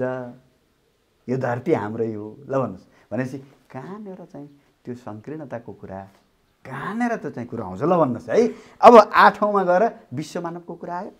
अब 9औँमा गएर के भन्यो भन्दाखेरि अब 8औँमै भुवनस्य एकराट भन्ने एउटा शब्द छ, त्यहाँ फ्रेज छ। भुवनस्य एकराट भनेको संसारभरिको एउटै राजा भनेको होला। हेर्नुहोस्, त्यो भने चाहिँ के हो भनेपछि इन्टरनेसनली चाहिँ के भन्दा एउटै कन्ट्री हुनसक्छ सारा संसार भन्ने पनि कन्सेप्ट छ। सम्भव छ र यो होइन, जे होस् एउटा कल्पना। अन्तर्राष्ट्रिय मानव भए जस्तै भोलि सबै मिल्दै जाँदा युएनओको कल्पना त्यही होइन र। संयुक्त राष्ट्रसङ्घको कल्पना के हो त? सारा देशहरू व्यवस्थापनका लागि, जस्तै जिल्ला, देशभित्र नि त जिल्ला, गाउँ विकास, नगरपालिका त सीमा त चाहियो नि। यी सीमाहरू आफ्ना ठाउँमा रहन्छन् सुरक्षाका लागि, स्रोत व्यवस्थापनका लागि। तर अन्तर्राष्ट्रिय एउटा शक्ति त छ युएन। होइन, युएनओले त अन्तर्राष्ट्रिय संसारै एउटै हुन्छ भन्ने मान्यता हो। जस्तै अहिले कोभिडको बेलामा WHO भनौँ हो, बस यसले हेर्नुहोस् ठ्याक्कै यही कल्पना हो। ल हेर्नुहोस्, ऋग्वेदको 8औं मण्डलले भुवनस्य एकराट भन्यो। संयुक्त राष्ट्रसङ्घको महासचिव जस्तै कल्पना गरे न, सारा संसारलाई अनुशासन दिने होइन, एकराट भन्नु हुनसक्छ भने है। हो भने यसरी हेर्नुहोस्। अब 9औं मण्डलमा गएर के भन्यो भने 9औं मण्डलमा टोटल सोमका बारेमा चर्चा छ। अब सोम भने के हो भन्दा, सोम भनेको रक्सी होइन। सोमको संस्कृतमा 2टा अर्थ हुन्छ। एउटा सोम भनेको चन्द्रमा है, त्यसो भएर सोमको पूजा गर्ने भन्नाले चन्द्रमाको पूजा हुन्छ। किनभने सम्पूर्ण वृक्ष लता बिरुवाको आधार चन्द्रमाको चाहिँ के भन्दाखेरि रातिमा हुने शीत ओस हो नि। चन्द्रमाको ओस नहुँदा तपाईँको बिरुवाहरू बाँच्न सक्दैनन्। त्यो हो सोम भनेको। हो, त्यसो भएर सोम भनेको त चन्द्रमा हो, जसले ओस दिएर धरतीका चाहिँ रुख बिरुवाहरूमा औषधि भरिदिन्छ। त्यसो भएर औषधिको राजा चन्द्रमालाई मानिन्छ। तर कतिपयले के भन्न थाल्यो भने सोमरसको चर्चा छ, मद्यपानको चर्चा। अब वेदमा सोमरसको कुरा छ, एकदम हवन गर्ने एउटा हबी तपाईँ चाहिँ के भन्दाखेरि विभिन्न चाहिँ वस्तुहरूलाई हबी भनेको छ, हवन गर्ने वस्तु भने हो हबी भने। त्यसमध्ये जस्तै चाहिँ के भन्दाखेरि ब्रिही भन्छ, धान, यव जौ भन्छ होइन, कुश भन्छ। त्यसपछि चाहिँ के भन्दाखेरि जडीबुटीहरूका कुरा छ है, औषधय भन्छ है। त्यसपछि चाहिँ घृतम भन्छ, घिउ है। र त्यसपछि सोमरस भनेको छ। हो भनेको के हो भने सोमरस भनेको एउटा लहरा हो। जस्तै अहिले तपाईँले यार्सा गुम्बा छ नि, हजुर हो यार्सा गुम्बा केका लागि प्रसिद्ध छ? ताकतका लागि होइन। यार्सा गुम्बा त एकदम हाई तपाईँको चाहिँ भिटामिन पावरको लागि हाई इनर्जी दिन्छ नि। हो यार्सा गुम्बा भन्दा पनि धेरै शक्ति दिने लहराको नाम सोम हो। भनेपछि सोमरस भनेर जस्तो हामी होइन, मद्यपान गर्छ नि, त्यही लहरालाई ल्याएर थिचेर है, जस्तै अहिले हामीले चाहिँ गुर्जो थिचेर खाइयो अथवा निम थिचेर खाइन्छ होइन, विभिन्न जडीबुटी थिचेर खाइन्छ नि। हो त्यस्तै गरेर त्यो सोमका पातहरू, सोमलताका पातहरू त्यो लहरो हो। ती पातहरू ल्याएर निश्चित समयमा त्यसलाई विधानअनुसार त्यसलाई थिच्ने, त्यसलाई छान्ने होइन, त्यसमा दुध मिलाउने, त्यसमा चाहिँ के भन्दाखेरि अब मह मिलाउने र त्यो चाहिँ शर्बत, त्यो सोमलताबाट निकालिएको रसमा दुध र मह मिलाएर चाहिँ त्यसलाई चाहिँ त्यो खाने, ताकतका लागि खाने, त्यो पौष्टिक ऊर्जाका लागि खाने त्यो सोमरस हो। र त्यो वेदमा धेरै ठाउँमा तपाईँको चाहिँ यजमानले त्यो चाहिँ सोमरस तयार पारेर इन्द्रलाई आह्वान गर्छ है। र हाम्रो के हो भन्दा अग्नि माध्यमबाट मान्छेको देवतासित समन्वय हुने हो। किनभने हामीले त्यो हामीलाई मनपर्ने वस्तु अग्निमा चढाउँछौँ, अग्निले त्यसलाई धुवाँ रूपमा माथि लैजान्छ र देवताहरूले त्यो धुवाँ रूपबाट ग्रहण गर्छन्। त्यसो भएको हुनाले कसरी खाए त देवताले भनेर प्रश्न उठ्छ नि। हो त्यही हो भावना रूपमा खाने हो। जस्तै तपाईँलाई तपाईँको मन परेको मान्छेले मैले त आज यस्तो राम्रो कुरा पकाएको थिएँ हेर्नुहोस् न तपाईँलाई खुवाउन पाइएन भने तपाईँको खाएसरा हुन्छ नला भन्नुहुन्छ, मलाई सम्झेउ भयो नि त, पेट भरियो ल होइन, मलाई सम्झेउ धन्यवाद छ ल। हो यही हो। भनेपछि फिजिकल्ली कुनै देवता आएर त्यो खाने होइन, देवताले भावना खाने हो, भावना खाने हो। तपाईँले अर्पण गर्नुभयो नि, हो त्यो अर्पण गरिसकेपछि त्यो वासना माथि जान्छ र त्यही वासना जुन धुवाँ हो त्यही धुवाँ बादलका रूपमा चाहिँ जम्मा हुन्छ र त्यसलाई फेरि वायुले तल झारिदियो भने त तपाईँले देवतालाई दिएको कुरा त देवताले त फिर्ता गरे नि त जलका रूपमा है। त्यसो र सोम भनेको दुईटा अर्थ, एउटा चन्द्रमा, एउटा सोमरस भन्ने सोम है, अर्को सोम लता, लहरा है। त्यो लहरा चाहिँ तपाईँको अहिलेको यो यार्सा गुम्बा भन्दा पनि धेरै तागतिलो। भनेपछि यो मद्यपान रक्सी, जाँड रक्सी होइन, त्यही तागतिलो भन्ने अर्थमा ल्याए। सोमरस खाँदाखेरि पनि तागत आउँथ्यो, मान्छेलाई आउँथ्यो होइन। इन्द्रले पनि सोमरस खाएर जान्थे युद्धमा।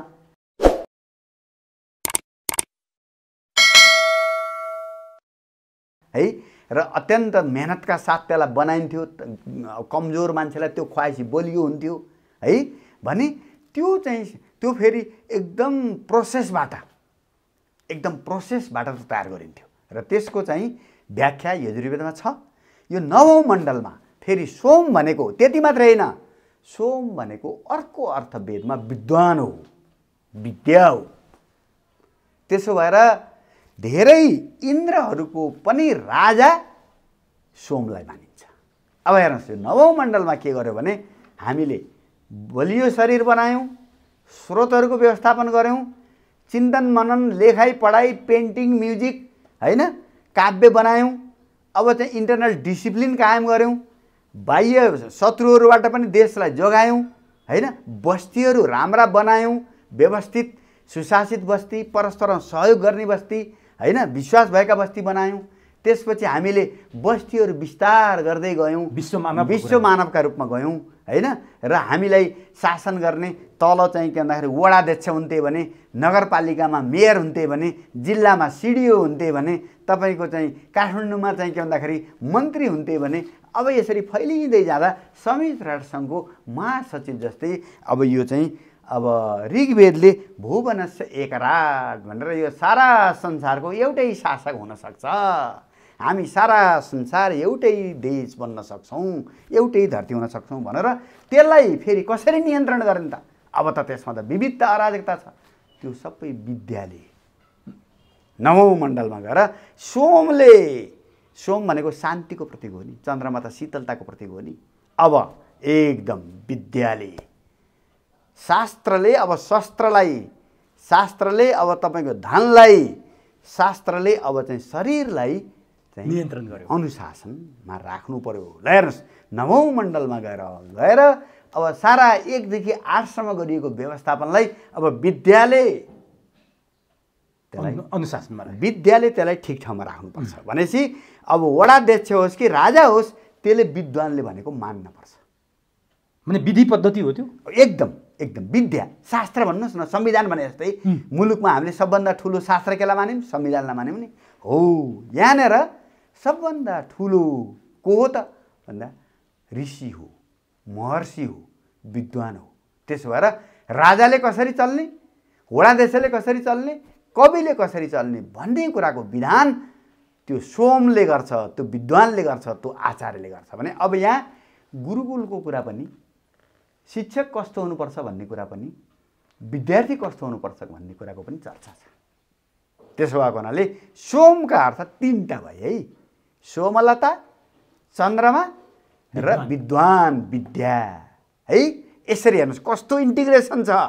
अब 10औंमा गएर अब हामीले असल नागरिक हुनका लागि के गर्नु पर्यो त? यो सबै पालना गर्नु पर्यो। हो भने संस्कार चाहियो नि त। हो, हामीले संस्कार कहाँबाट सिक्ने त? संवत्सर भनेको छ। संवत्सर भनेको के हो भने 6वटा ऋतुको कम्बाइन्ड नेम संवत्सर हो। 6वटा ऋतुलाई जोडेपछि 1 वर्ष भयो नि, त्यो वर्ष दिनलाई संवत्सर भनिन्छ। भनेपछि यज्ञको विचार कहाँबाट आयो त भन्दा प्रकृतिमा हेर्नुहोस् कस्तो चाहिँ डिसिप्लिन छ। गर्मी हुन्छ, त्यसपछि चाहिँ वर्षा आउँछ, त्यसपछि तपाईँको चाहिँ शरद ऋतु आउँछ, जाडो आउँछ, वसन्त आउँछ। यसरी प्रकृतिले आफै एउटा डिसिप्लिनमा काम गरेको छ र त्यसलाई ऋग्वेदले एउटा शब्द प्रयोग गर्छ, ऋत भन्ने शब्द। ऋत भनेको चाहिँ युनिभर्सल ल है। हो, त्यसो भएको हुनाले सारा संसार युनिभर्सल लबाट चलेको छ। अब यो त 1 देखि 10 मण्डलसम्मका कुरा गर्नुभयो डाक्टर साहब। अलिकति केही कुराहरू छन्, म त्यो कुरा ल्याउनुहोस् न। त्यो हजुरको केही भन्नु छ? होइन, म यो गर्छु। जस्तो 10 मण्डलको 117 सुक्तको 9मा चाहिँ नि संसारमा सबै क्षेत्रमा कसैको समानता कसैसँग हुँदैन भनेर लेखेको रहेछ डाक्टर साहब। अब अहिले ऋग्वेदमा अनि त्यसपछि अहिले समानताको लागि लडाइँ गर्ने भन्छन्, के गर्ने भन्छन्, यो समानताको बारेमा चाहिँ के भन्छ डाक्टर साहब? त्यहाँ त्यो मन्त्रले भन्न खोजेको के हो भन्दाखेरि सबै जीव, सबै प्राणी युनिक हुन्छन् भने हो, समानता हुँदैनन् भने होइन। त्यो भने के हो भन्दा प्रत्येक मान्छे अनुहार फरक छ नि, प्रत्येक मान्छेको हाइट फरक छ नि। ल हेर्नुहोस् है, प्रत्येक चाहिँ रुख बिरुवा जनावर जति छन् त्यसको आफ्नै युनिकनेस छ नि। हो, त्यो भने हो, प्रत्येकको विशिष्टता हुन्छ, आफ्नो आफ्नो पहिचान हो, पहिचानको कुरा भइरहेछ, विशिष्टता हुन्छ। हो, अब समानताको जहाँसम्म कुरा गर्नुहुन्छ ऋग्वेदको 10औं मण्डल भन्ने कुरा त अब तपाईँले चाहिँ ल हेर्नुहोस्, यहाँ मैले पढ्छु, यसको अर्थ पनि बताउँछु। यसले के भन्यो? समगच्छध्वम सँगै हिँडौँ, सम्बद्धध्वम सँगै बोलौँ, शम्भु मनांसी जानताम हाम्रा मनहरू एकनासे हुन् है। ल हेर्नुहोस्, भनेपछि सँगै हिँडौँ, सँगै कुरा गरौँ, हाम्रा मन समान हुँ भनौ। अर्को मन्त्रमा समानो मन्त्र समिति समानी समानम मन सहचित्तमेषाम समानम मन्त्रमभि मन्त्रैव समानेन वो हविषा जुहोमि। यसले के भन्यो भने हामी सबैले सल्लाह गरौँ। मन्त्रणा भनेको सल्लाह, मनन, सोचौँ के काम गर्ने, कसो गर्ने। ल भनेपछि समानताको कुरा पनि छ। व्यक्तिको कुरा कहाँ छ त नि? सबै मिलेर गरौँ भने त्यही नि त समानता। समाजवाद, एकदम साम्यवाद, समुदायको कुरो छ। वेदले त समुदायको कुरो गर्छ। यज्ञ भनेकै सामुदायिक वर्क हो, कलेक्टिभ वर्क हो, कम्युनिटी वर्क हो, ग्रुप वर्क हो। अब हेर्नुहोस्, अर्को पनि मन छ, अर्को एउटा मन्त्र हेर्नुहोस्, समान बा आकुति भनौँ, हाम्रा समान आकाङ्क्षा हुन्, हामी सबैका आकुति भनेको आकाङ्क्षा। समान हृदयानी, तपाईँका र मेरा हृदय मन मुटु मिलुन्, समान हुन्। समान मस्तुबो मनो, तपाईँका र मेरा मन पनि समान हुन्, एकै तरिकाले सोचौँ। यथाव सुसावती, र त्यही अनुसार हामीले फल पनि पाऊँ। ल हेर्नुहोस्, अब यो ऋग्वेदको अन्तिम सूक्तमा के भनौँ, हामी सबैका मन मिलुन्, हृदय मिलुन्, बाणी मिलुन्, समान भने आकाङ्क्षा मिलुन्। ल हेर्नुहोस्, यहाँभन्दा ठुलो समाजवाद, यहाँभन्दा ठुलो समुदायको कल्पना मलाई के लाग्छ कि संसारको कुनै पनि दर्शनले, कुनै पनि शास्त्रले गरेको छैन। त्यसो भएको हुनाले ऋग्वेदले त व्यक्तिले सम्पत्ति थुपार्ने कुरा, व्यक्ति मोटाउने कुरा है, व्यक्तिवादको त उसले कुरै गर्दैन। अब नि डाक्टर साहब, अर्को एउटा जहाँ अघि डाक्टर साहबले भन्दै जाँदा एउटा छुट्या छ, हामीले त्यो कुरा गरेका छैनौँ। जस्तो 10 मण्डलको 177 सूक्तको 6 मा चाहिँ नि राजाले प्रजाको स्थिति बुझेर राज्यको कोष तयार गर्नुपर्छ भनिएको रहेछ डाक्टर साहब, होइन? अब ऋग्वेदले चाहिँ यो बताउँछ, अहिले नेपालका शासकहरू 3 तहको सरकारको कुरा गरेर तिनै तहबाट कर उठाउन चाहिँ उद्धत भएको देखिन्छ।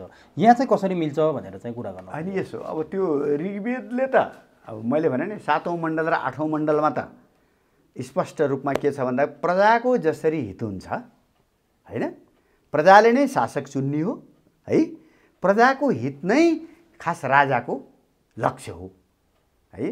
त्यसो भएको हुनाले त्यो राजाको अलग्गै सुविधा, अलग्गै तपाईँको चाहिँ के भन्दाखेरि त्यो प्रजाभन्दा माथि भन्ने ऋग्वेदले कल्पना गर्दैन।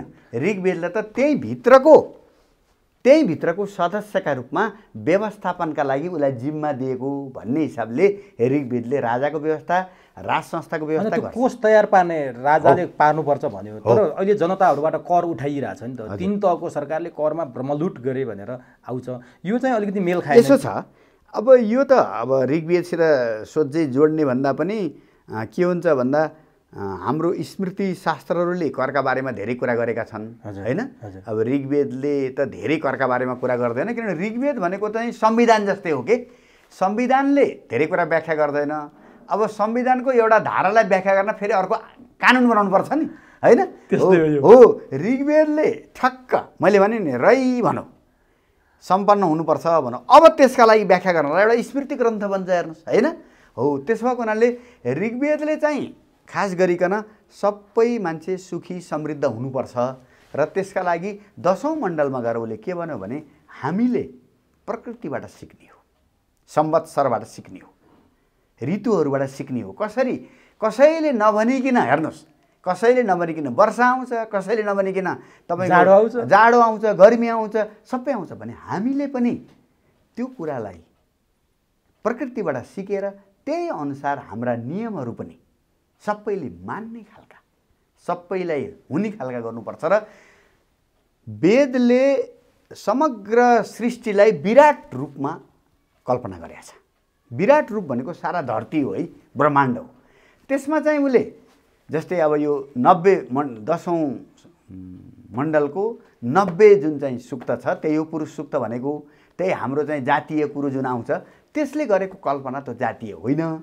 त्यसले गरेको कल्पना के हो भने ज्ञान पनि त्यो विराट रूपले दिने हो है, ताकत पनि विराट रूपबाटै आउने हो, इकोनोमिक एक्टिभिटिजको जाँगर पनि विराट रूपबाटै आउने हो, र सेवा गर्ने भाव पनि विराट रूपबाटै आउने हो। र त्यसैलाई ब्राह्मण, क्षेत्री, वैश्य र शूद्र भन्ने त्यो संस्कृतमा नाम दिएको। गत साल हामीले त्यसको बारेमा धेरै कुरा जाति होइन। अब नि डाक्टर साहब, अर्को एउटा डाक्टर साहबले सोध्न मन लागेको कुरा, जस्तो 7 मण्डलको 95 सूक्तको 2 मा चाहिँ नि यो मन्त्रमा सरस्वती नदीको पवित्रता र अन्नपानीको समृद्धिको बारेमा चर्चा गरिएको छ डाक्टर साहब। अब खासमा यसको चाहिँ कालखण्डमा सरस्वती नदी कुन होला भनेर चाहिँ अब यहाँ अलिअलि जिज्ञासा पनि राखिरहेछन्। अहिले चाहिँ त्यो यस्तो छ, के छ भन्दाखेरि यसमा धेरै बहस चर्चा भएका छ है।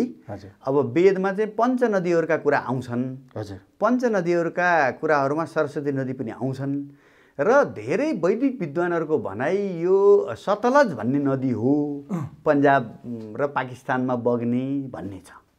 अब अर्को है डाक्टर साहब, म यति जिज्ञासा राखेर अनि डाक्टर साहबसँग अर्को विषयमा जान्छु। जस्तै यो वेदमा घोडाको धेरै चर्चा हुन्छ डाक्टर साहब। चम्किएको घोडाले लम्किएको हात्तीलाई भेट्न सक्दैन भन्ने एउटा उखान पनि छ।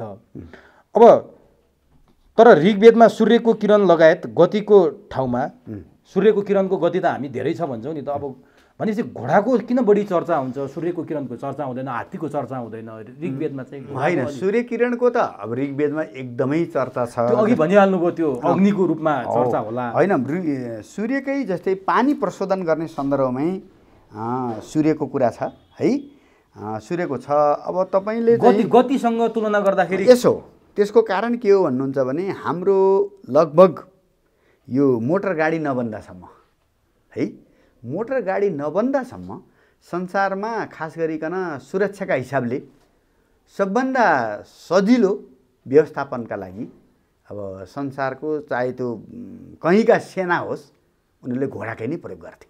किनभने अब हात्ती व्यवस्थापनलाई गाह्रो, उसले धेरै खाने होइन, सानो ठाउँमा जान नसक्ने है, सबै ठाउँमा उपलब्ध नहुने, उसको भोजनको हिसाब किताबले पनि ऊँट पनि सबै ठाउँमा उपलब्ध नहुने र त्यसो भएर सबै क्लाइमेटमा गरममा पनि जाडोमा पनि बाँच्ने सजिलै व्यवस्थापन गर्न सकिने र तेज गतिबाट हिँड्ने भएको हुनाले घोडा नै चाहिँ के भन्दाखेरि मलाई लाग्छ कि हामीले गाडी आउनुभन्दा अघिसम्मको संसारभरिको सेनाको चाहिँ प्रमुख स्रोतका रूपमा रहेको हुनाले ऋग्वेदको युगमा पनि सबै वैदिक युगमा घोडाको व्याख्या छ। तर सूर्यको गति पनि प्रयोग गर्न सकिन्छ।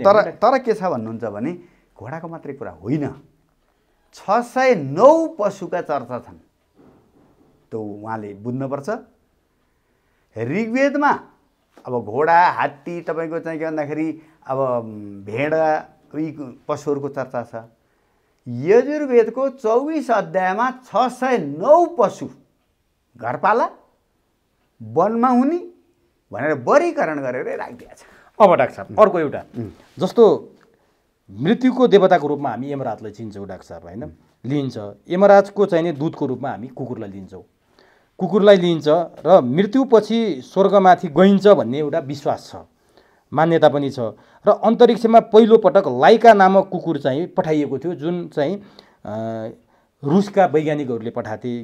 के यो यमराजको दूत भावनाले पहिलोपटक कुकुर पठाइयो अथवा रुसका वैज्ञानिकहरूले पनि ऋग्वेदको अध्ययन गरेका थिए र यसको रूपमा कुकुरलाई पठाएका थिए भन्ने कुरा चाहिँ के होला डाक्टर साहब? यो त्यो त संयोग हो, यमराजको दूतको हिसाबले होइन, उनीहरूले ऋग्वेद पढेर पनि होइन, संयोग हो त्यो त है।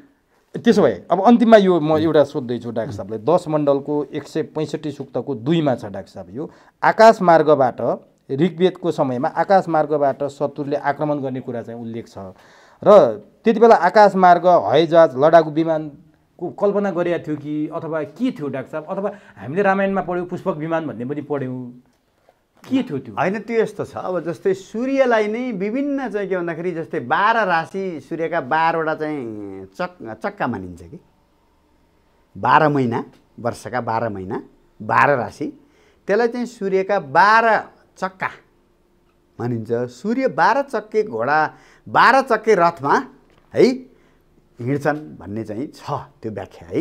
त्यसो भएर ऋग्वेदमा विभिन्न खालका रथहरूको कुरा छ, त्यसरी कल्पना छ रथहरूको कुरा छ।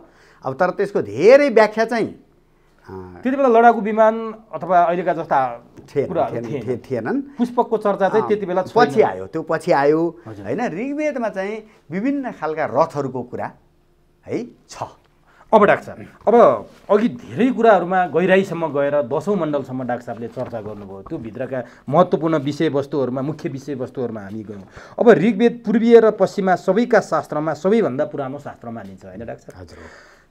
अब यो कसरी यसले चाहिँ सबैभन्दा पुरानो शास्त्रका रूपमा मानियो डाक्टर साहब? अरू योभन्दा पुराना अरू शास्त्र छैनन् पूर्वीय र पश्चिमा दर्शनमा? यसो छ, के छ भन्नुहुन्छ भने यो खास गरेर पश्चिमा विद्वानहरूले यसमा ठुलो खोजी गरे। हजुर। मैक्स मुलर भन्ने विद्वानले खोजी गरे हजुर, र उनीहरूको टिमले खोजी गर्यो। हजुर। र जर्मनहरूले खोजी गरे। खोजी गर्दै जाँदा उनीहरूले के पाए भने उनीहरूकोमा ईसाको 11औं शताब्दीमा लेखिएका किताब पाइए, होमरको चाहिँ के भन्दाखेरि महाकाव्यहरू होइन, त्योभन्दा अघिका पाइएनन् होइन। भने अब हाम्रो के छ भन्दाखेरि बुद्धले जातपातको खण्डन गरे होइन, बुद्ध हाम्रो 600 शताब्दी अघि भए। पहिलो कुरो त त्यहाँ बुद्ध प्रमाण आयो। अब बुद्धले चाहिँ कयौँ चाहिँ बुद्धका खास गरेर साथीहरूले कयौँ उपनिषदको कुरालाई ल्याएर कुरा गरेका छन्। भनेपछि बुद्धले चर्चा गर्दा आत्माको कुरा गरे। उपनिषदको मुख्य विषयवस्तु आत्मा हो भनेपछि बुद्धका समयमा ती उपनिषद लेखिसकेका रहेछन् भन्ने बुझिन्छ। र उपनिषद वेदका अन्तिम उत्पादन हुन् हैन। वैदिक साहित्यमा सबभन्दा पछि आएको हैन। पहिला चाहिँ यी मन्त्र ग्रन्थहरू संहिता भन्छ जसलाई, त्यसपछि त्यसका व्याख्यान ग्रन्थहरू ब्राह्मण ग्रन्थ भन्छ जसलाई, त्यसपछि उपासना ग्रन्थहरू जसलाई आरण्यक भन्छ, र त्यसपछि यी चाहिँ ज्ञान ग्रन्थ हैन फिलोसफी ग्रन्थहरू आए। त्यसो भएर बुद्धभन्दा अघि वेदको अन्तिम है फिलोसफी ग्रन्थ आएको हुनाले र यसमा चाहिँ भारतमा पनि दयानन्द सरस्वती, तपाईँको बाल गङ्गाधर तिलक है, र चाहिँ अब चाहिँ सात बलेकर, दामोदर सात बलेकर, यी धेरै विद्वानहरूले यसमा धेरै ठुलो अनुसन्धान गरेका छन्। र अनुसन्धान गर्दा के पाए भन्दाखेरि जस्तै अथर्ववेदको कुनै पनि मन्त्र ऋग्वेदमा छैन है। यजुर्वेदको मन्त्र ऋग्वेदमा छैन, ऋग्वेदको मन्त्र यता छ। भनेपछि त पहिलो कुरो त यिनी अरू वेदका मन्त्र ऋग्वेदमा छैनन्, ऋग्वेदका मन्त्र अरूमा छन्। भनेपछि त स्वतः त्यसले नै सबभन्दा पहिलो स्रोत त्यो हो भन्ने कुरा बतायो। र क्रमले पनि यज्ञको क्रममा के हुन्छ भने जस्तै ऋग्वेदवालाले सबभन्दा पहिला मन्त्र पढ्छ है, प्रार्थनाको मन्त्र पढ्छ। त्यसपछि यजुर्वेदवालाले हवन गर्छ, सामवेदवालाले त्यसलाई सङ्गीतमय तरिकाले पढ्छ, र अथर्ववेदको मान्छेले त्यो सबै यज्ञलाई व्यवस्थापन गर्छ। त्यसकारण पनि यो सबैभन्दा हो। त्यस भएर अनुसन्धानले नै यो प्रमाणित भएको छ। त्यसमा चाहिँ कति पुरानो भन्नेमा विभिन्न विचार छन्। जस्तै कतिले यो ईसाभन्दा 3000 वर्ष पुरानो भने, कतिले 5000 वर्ष पुरानो भनेर पाश्चात्य विद्वानहरूले, जस्तै तपाईँलाई मैले यो एचएच विल्सन भन्ने यी अब ब्रिटिस हुन् हैन, यिनले ऋग्वेद समग्र ऋग्वेद 6 भोल्युममा उल्था गरेका छन् इङ्ग्लिसमा माथि। यिनी संस्कृतका विद्वान हुन्, पश्चिममा भए पनि 20 वर्ष यिनले संस्कृत पढाएर त्यही क्रममा यिनले यो ऋग्वेद अनुसन्धान गरेर यिनले धेरै ठाउँमा अरू विद्वानहरूले गरेका यहाँनिर गल्ती भएको छ भनेर भनेका छन्। यसरी पश्चिममा वेदको धेरै ठुलो अनुसन्धान भएको छ। र त्यो क्रम अहिले जर्मनीमा लगभग 10वटा त्यहाँ विश्वविद्यालय छन्, वेदमाथि नै उनीहरूको अनुसन्धान चलिरहेको छ। र ती सबैले के भनेका छन् भने वेदलाई हामीले माया गरेर पढेको अनुसन्धान गरेको होइन, तर हाम्रा ग्रन्थभन्दा अघिको समाज, हाम्रा लेखिएका ग्रन्थभन्दा त्योभन्दा पूर्वको समाज बुझ्नका लागि, त्यति बेलाको भाषा बुझ्नलाई, त्यति बेलाको मनोविज्ञान बुझ्नलाई, त्यति बेलाका मान्छेका रहनसहन बुझ्नका लागि हामीले ऋग्वेद पढ्नु बाहेक अर्को उपाय भएन भनेर त यो जर्मन र ब्रिटिस विद्वानहरूले स्पष्ट रूपमा लेखेकै छन्। अब नि डाक्टर साहब, यो त प्रश्न भइहाल्यो। अब यसभित्रको ऋग्वेदभित्रको ज्ञान हस्तान्तरणका सम्बन्धमा विद्वानहरूले के गरेको पाउन सकिन्छ डाक्टर साहब? होइन, यसमा त धेरै छन्। जस्तै चाहिँ तपाईँको अब ऋग्वेदमाथि वेदहरूको पहिला यी मन्त्रहरूमाथिको पहिलो व्याख्या त त्यो ब्राह्मण ग्रन्थ भनेकै पहिलो त्यसको व्याख्या हो, यो मन्त्रले के गर्ने, कति बेला पढ्ने भन्ने है। त्यसपछि चाहिँ यास्क भन्ने चाहिँ एकजना ऋषि भए, ती 600 BC पूर्व मानिन्छ, गौतम बुद्धभन्दा ठिक्क अगाडिका हुन्। तिनले पनि 600 भन्दा बढी ऋग्वेदका मन्त्रहरूको उनले व्याख्या गरेका छन् है। पछि गएर चाहिँ के भयो भन्दाखेरि अब यो सायणाचार्य भन्ने मान्छेले चारै वेदको व्याख्या गरे। चारै वेदको व्याख्या गर्ने एकजना सायणाचार्य हुन्। र पश्चिमका म्याक्स मुलरले पनि चारै वेदको व्याख्या गरेका छन्। ग्रिफिथ भन्नेले पनि चारै वेद कवितामै व्याख्या गरिदिएका छन्। उनले यजुर्वेद गद्यमा छ हेर्नुहोस्, ग्रिफिथले पद्यमै गराइदिए। ग्रिफिथ भन्ने ब्रिटिसले चारै वेदलाई उनले कवितामा बनाइदिएका छन् हैन। विल्सनले जस्तै ऋग्वेद गरे भने 50औं ब्रिटिसहरूले, 50औं जर्मनहरूले, कयौँ अमेरिकनले, फ्रेन्चहरूले, इटालियनहरूले यसमा धेरै अनुसन्धान गरेका छन्, धेरै पुस्तकहरू छन्। नेपालमा चाहिँ कति गऱ्यौँ हामीले? नेपालमा चाहिँ पछिल्लो पटक यो चाहिँ के भन्दाखेरि तपाईँको कुलचन्द्र गौतम प्रतिष्ठानले चाहिँ ऋग्वेदमा नेपाली अनुवाद चाहिँ छापेको छ। त्यति हो हामी कहाँ चाहिँ। र अब तिलक लुइटेलजीले चारै वेद नेपालीमा गर्नुभएको छ। तर उहाँको चाहिँ कस्तो भने त्यो केवल विशुद्ध अर्थ छ र त्यो चाहिँ त्यसमा व्याख्या अथवा विद्वता त्यसको स्रोत केही नभेटिने भएको हुनाले त्यो हेर्दाखेरि कुनै हिन्दीको किताबबाट नेपाली अनुवाद भयो कि भन्ने शङ्का लाग्छ है। र अब हिन्दीमा पढ्ने हो भने दामोदर सात बलेकरका किताब छन् सबै वेदमा, ऋग्वेदमा एकदमै। अनि कहाँ नेपालमा कहाँ कहाँ पाइन्छन् डाक्टर साहब? धेरै मान्छेहरूले सोधिरहनु भएको छ। यो पाउने ठाउँ चाहिँ मूलतः चाहिँ मण्डेलाको रत्न पुस्तक भण्डार नै हो है। उसलाई भनेपछि माइतीघर मण्डेलामा उनले त्यहाँ धार्मिक किताब राख्छन्, उनले मगाइदिन्छन् है। अब कि चाहिँ एकतालाई भन्यो भने उसले मगाइदिएला, कि चाहिँ जमलको मण्डेलालाई भन्यो भने मगाइदिएला, तर पाइने धेरै जस्तो ल्याइराख्ने ठाउँ चाहिँ वेदहरू मण्डेला नै हो। अनि तपाईँले अघि भनेका नामहरूले दामोदर सात बलेकरको सबभन्दा प्रमाणिक व्याख्या हो ऋग्वेदको है। अब नेपालमा पछिल्लो कुलचन्द्रजीको पनि उहाँले विभिन्न भारतीय विद्वानहरूले गरेका व्याख्याहरू हेरेर गर्नुभएको छ र त्यो अङ्ग्रेजीमा पनि गर्नुभएको छ। अब डाक्टर साहब ऋग्वेदको अरू 3 वेदसँगको सम्बन्धको बारेमा त डाक्टर साहबले अघि मजासँग त्यो खुलस्त पारिदिनु भयो। अब वैदिक साहित्यसँग चाहिँ यसको सम्बन्ध के छ? हजुर, अब वैदिक साहित्य भन्नाले के हुन्छ भन्नुहुन्छ भने वेदलाई व्याख्या गर्न बनाएका साहित्यहरूको समूह नाम वैदिक साहित्य हो। अब वेद पढ्नका लागि वेदले के भनेको छ भने वेदका 6 अङ्ग हुन्छन्: शिक्षा, कल्प, व्याकरण, निरुक्त, छन्द, ज्योतिष है। यी 6वटा कुरा बुझेपछि बल्ल वेद बुझिन्छ भनेको छ। शिक्षा भनेको चाहिँ उच्चारण, मैले भने नि वेदको एउटा महत्त्वपूर्ण अङ्ग उच्चारण हो। त्यसका लागि शिक्षा जान्नु पर्यो, उच्चारण जान्नु पर्यो, र अर्थका लागि चाहिँ व्याकरण जान्नु पर्यो, शब्द कसरी बन्यो। निरुक्तले पनि त्यो व्याकरणले व्याख्या नगरेका शब्दहरूको व्याख्या गरेका छ। र छन्दमा लेखिएको हुनाले छन्दको नियम जान्नु पर्यो, र कुन समयमा कुन पढ्ने भएको भनेको हुनाले त्यो ज्योतिष जान्नु पर्यो। यसरी यो 6 अङ्ग वेदका 6 अङ्ग छन्, त्यसका आधारमा वेद अध्ययन गर्ने हो। त्यसै गरी वेदका उपवेद छन्, 4 वेदका उपवेद छन्। त्यसै गरी वेदको व्याख्या गरेका प्रत्येक वेदका ब्राह्मण ग्रन्थ छन्, प्रत्येक वेदका उपासना ग्रन्थ, आरण्य ग्रन्थ छन्, र प्रत्येक वेदसित सम्बन्धित उपनिषदहरू छन्। र यिनीहरूसित सम्बन्धित फेरि तपाईँको चाहिँ कल्पग्रन्थहरू छन्। कल्पग्रन्थहरूमा संस्कारहरूको जुन कुरा आउँछ, नुहारन, व्रतबन्ध, यी सबै कुराहरू वेदमा व्याख्या गरिएको छैन। त्यसलाई चाहिँ पछि गएर कल्पग्रन्थहरूले व्याख्या गरेका छन् है। वेदले त केवल समयसित सम्बन्धित यज्ञको कुरा गर्छ, त्यति मात्रै। पूर्णिमा, औँसी जस्तै यो महिनाहरू होइन, 12 महिना छन् नि, 12 महिनासित समयसित सम्बन्धित कुराहरू, तिनैलाई चातुर्मास्य भयो होइन। पूर्णिमा, अमावस्यालाई दार्श भन्छ, दर्श श्राद्ध भन्छ, र पितृ कार्यको कुरा वेदमा छ। पितालाई सम्मान गर, पैतृकलाई सम्मान गर भन्छ। अन्यथा अरू जति संस्कार हाम्रा छन् ती सबै पछि गएर कल्पग्रन्थमा व्याख्या भएको, र ती सबै कल्पग्रन्थलाई समेत जोड्दा वैदिक साहित्यको सङ्ख्या 10,000 भन्दा बढी हुन्छ, ती ग्रन्थको सङ्ख्या। र वेदको तपाईँको वेद उच्चारण गर्ने नै, त्यसलाई व्याख्या गर्ने नै प्रत्येकका अलग अलग स्कुलहरू थिए, र त्यो 1131 स्कुल थिए। हेर्नुहोस्, शाखा भनिन्छ त्यसलाई। ऋग्वेदका 21 शाखा थिए, यजुर्वेदका 101 शाखा थिए, सामवेदका 1000 शाखा थिए, अथर्ववेदका 9 शाखा थिए, र जम्मै गर्दा 1131 शाखा।